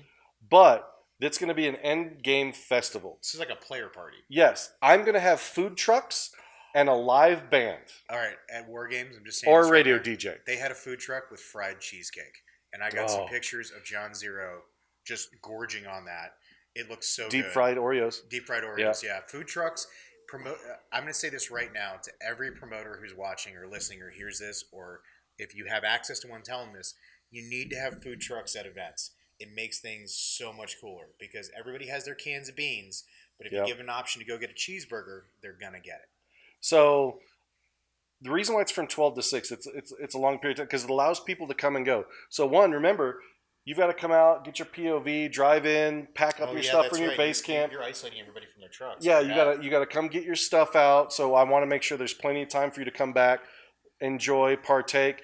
But also during this 6-hour window for the festival, it allows my game staff time to actually clean, to go back out, collect things, tear down things, make sure the venue is cleaned up, it's good to go. Well, then actually your lost and found would be have stuff in it before people leave. Correct. So Our lost and found would actually have stuff if you before stick they around leave. for the player party, by the time the player party starts winding down, the staff has already cleaned the field, and now they have their pile of aid kits and slings and iPro and I mean just all the crap. Because there's something about the players gathering right after the event, like one of our callers said, "Oh, that we shot this group. Oh, that was really like," and they share the story of from their perspective and your perspective, and you just made new friends.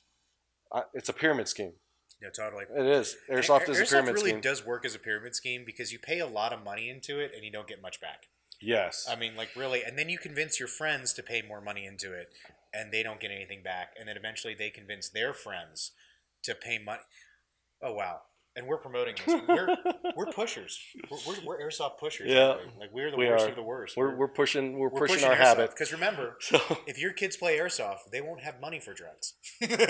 Well, I mean, those are all the talking points. Did we get through it? Yeah, we got through it all. Do we need to do events now? So or actually, real quick.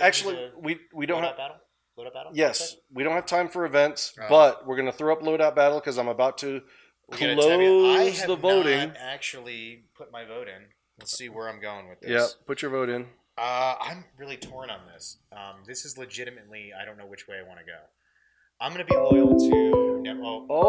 Colin. I forgot to turn off the phones. Uh-oh, who's calling? Let me... You got to answer it. They call I know. Hey, you're on the debrief. Who are you? Where are you calling from? Is this Ethan or Skylar? Yeah, it's Ethan. Hey, what's going on, Ethan? Just had to get one last question in there. Yeah. So, I just had an absolutely random question about Lost and Found. So, how do you guys do Lost and Found? For me, at big events, I didn't know if it was like you fill out a report and you describe what you lost. So when they find it, they give it to you? Most of the events I've been to, buddy, it's Lost and Found is more of a, like, with quotation marks than anything else. Normally, because everybody's gone by the time they finish cleanup. Like, normally the support staff is cleaning up on Sunday afternoon, Sunday night, even all the way to sometimes Monday is cleanup day. So your best bet for finding stuff in the Lost and Found is to go to the next event by that company. And it's normally just a box in their trailer they keep. Actually, funny story, a friend of mine lost his first aid kit, which is a real first aid kit, at a broken home 2 years ago. And I run into Cody the next year at not Reindeer Games, Copperhead, Cody from AMS, and Cody goes, "Hey, does this belong to one of your guys?" And it's a first aid kit. And I'm like, "Yeah, one of my guys lost that like last year." He goes, "Well, we didn't have an aid kit on site. Someone got cut really bad. So actually we pulled this out of the Lost and Found, took the gauze out of it to, wrap up someone's arm. And then we got it back." So it's kind of one of those great stories of a piece of kit making the full rounds of airsoft and then coming back to you a year later. So honestly, like I hate to say it, but unless you're on a local field, these companies move so much, like from event to event, that if you lose something, it's just kind of gone. Unfortunately, See, sorry. I was thinking, since I was talking about the folder per person, I was thinking you could fill out a report and put it in your folder. And so if it ever arises and you call these people, oh, we have a report from so and so that they lost this. This kid is way smarter. Just way smarter. Yeah, no, I mean, it's like, wow, I never thought about filling out wasn't even thinking about something that. to leave with the event company of like, hey, I lost this, and this is what it looks like, and it's got my initials on it. So you found it. We found this piece of. Any promoters Yeah. watching, you need to call this kid. He's gonna fix your, You need to sign him. business. You need to sign now. him. Sign He's a this free kid agent. now. Dude, Ethan, We found- always awesome input. Thank you so much, buddy. Thanks, man. All right. So. All right, I'm going to shut it off. We got to shut the phones Okay, off. so going We back. got to go home to our families I know. at some point. So last chance to vote. I went with Corey. I couldn't help myself. You know, it's just clean. It's put together. I have nothing but respect for Drew's on the left, but I just like. I mean, Corey. I'm digging the Polish comma though. I do like that. All right. You know, Corey's cleaner as far as I'm concerned. All right. That's where my opinion goes. So, where is it at? Which one is it? Is it this one? Is it? How many polls are sitting? I up don't there know. right It's now? it's weird. So we're gonna close the voting in 5, 4, 3, 2, 1. and closed. It is closed. All right. Do we have a winner? So, Zero Shot Airsoft barely wins ekes by what? 72%. Barely ekes by. Just barely won. But what? 72% I thought of we were voters. publishing the So- results. I thought we didn't do that. I thought we just said there was a winner. No, well, I always post, and I try to put a graphic out on Friday. Oh, okay. Yeah, so Zero Shot Airsoft moves on to next week to battle a new person. I get to read the new one. That's my plan. Probably not. I'm probably going to get stuck with Corey till Christmas. He loves doing this to me every single time. Oh my gosh! I'm convinced this show is just him entertaining himself by torturing me. Oh, I know, at this right? point. It's like Kenny versus Spenny on this show. Before, even though we're not doing events, what I want to do real quick is a quick shout out to a field that's opening up in Waukegan, Illinois. It's called Power. This place is awesome if you guys haven't checked them out yet. It is So like they're hoping to have a grand opening anywhere between beginning of November to the beginning of December. are we going to be there? We're going to stop Yeah, there we're. probably? Are we? If it fits into our schedule, we're gonna be there. I'm actually really excited to go see this because you guys are seeing some of the pictures right now. It's like an old Home Depot. Yep. Essentially, we're talking that kind of indoor space. They kept all the shelving units, so All the racks. They built off those big shelving units to make all kinds of cool obstacles and stuff. They're working on it right now. Yep. In addition, they're going to have a central tunnel that runs through the sucker. So if you're a parent and your kids are playing, That's plexiglass, so you you can won't follow get them shot. around. But you can follow them around and see what's going on the field. And really cool, if you guys are noticing in these pictures, they brought in just recently a bunch of local graffiti artists. Last weekend, they had a painting party where they just let all these local graffiti artists go nuts, and the whole interior is different themed murals by local artists. It's really rad. Yeah, it's really cool. But they still have a lot to do to set up the indoor place. But we just wanted to give them a quick shout out because this place is huge. Yeah. They understand entertainment. The fact that in a day they had the whole place painted up and tagged, and it wasn't the employees that had to do it. Yeah. You know. And it's really important when people go on a venture of this size, especially in our hobby, please come out to support them. These fields won't exist unless you go out and play. Play as many weekends as you can. Get your friends out there. Drag people out, especially in a new area where they haven't had access to this before. Get your friends out there. Go out and play. Yep. Grow the sport so there's more people to shoot at for everybody. And there's people asking, so this loadout battle, if you're just joining us for the first time, what it's been going on is people DM the Valken Airsoft Facebook page with a picture of their favorite loadout of them wearing and a description of their loadout. Make sure you actually do a full description. Yeah, head don't to just toe. write 5 words. tell the people what you're wearing. And what we do, it's like lip sync battle. You know, we started with 2 in the beginning. One would win, and then the following week they'd go up against another person, and the vote continues. Well, because we had Moose. He went 5 weeks in a row. So Dylan's got 5 in a row. Corey just 2. got his second now. So if I do my math right, Corey has to win every week except for 1 to tie Dylan. And, Pretty much. And if the last show of the year, if Corey stays on the whole way, so will be the tiebreaker. Yeah. So the winner at the end of the year, we're going to give a swag pack, which is going to be Valken. Rudiment Arms is throwing some stuff in. They got some cool products. If I do recall, Josh McNeil from MC Kydex is throwing stuff in. Special surprise in there too. So we've just been collecting from folks we've been having on the show. So yes, if you would like to be included in the loadout battle, send a message to the Valken Airsoft Facebook page, a picture of your loadout, and a description. And I want to see some weird stuff. Like we've seen a lot of Milsim. Oh, there's one. Some unicorn. I did the random draw for next week. What'd you find? Is it something special? Am I gonna be happy? Oh, dude, you're gonna be very happy. Because I'm waiting to see like a Spartan or no. Like, I'm gonna show you. Okay. After the show, I'm not gonna say it. I'll show you after the show. So, thank you for joining us. It's been a great show. If you just came in at the tail end, if you missed SoundCloud or YouTube. Also going on right now, and we've kind of run over into their time by 25 minutes. ASAP Podcast. ASAP Podcast is going on. Guerrilla Airsoft Podcast is going on. Go check them out. Support them. One's the drunkest podcast in Airsoft. One's the most people on... Most opinionated? Yeah, we'll go with that. Yeah. They'll be the claim to fame. Guerrilla's not the drunkenest. They just... One of their traditions is... The cocktail of the day. The cocktail of the day. And I have to say, mad respect for Beast. You ride herd on those hooligans. Beast, you are the man. I could not rodeo those 3 clowns every week. You are the man. I could handle them for like 2 hours. You are the man. So, thanks for watching us. Be sure to check out our sponsors, the Valken Alliance and Enola Gay. And we're going to be back next week with episode number 102. Yeah. Isn't Halloween? Oh, no. No, we're not. We are not broadcasting on Halloween. We are giving everybody the night off. We are going to spend the night off with our kids. Right. Trick-or-treating.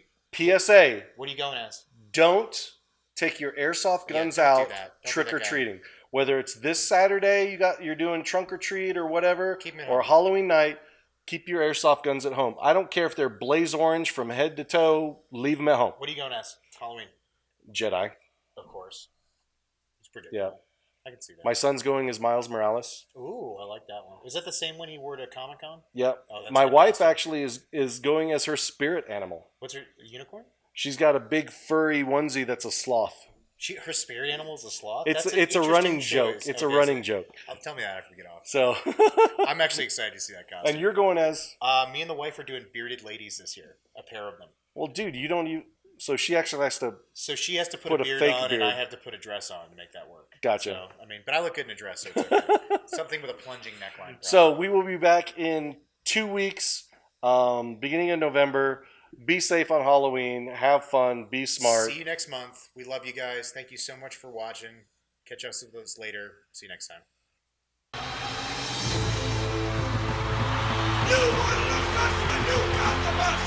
But there's only one guaranteed way you can have peace, and you can have it in the next second. Surrender. I didn't think you had it in you. I'm your huckleberry. We will not go quietly into the night. It is your killer instinct which must be harnessed if you expect to survive in combat. You want answers? I think I'm entitled. You want answers? I want the truth. You can't handle the truth. It's about how hard you can get hit and keep moving forward. They will be met with fire and fury like the world has never seen. Remember this day, man, or it will be yours for all time. What keeps you awake at night? Nothing. I keep other people awake at night.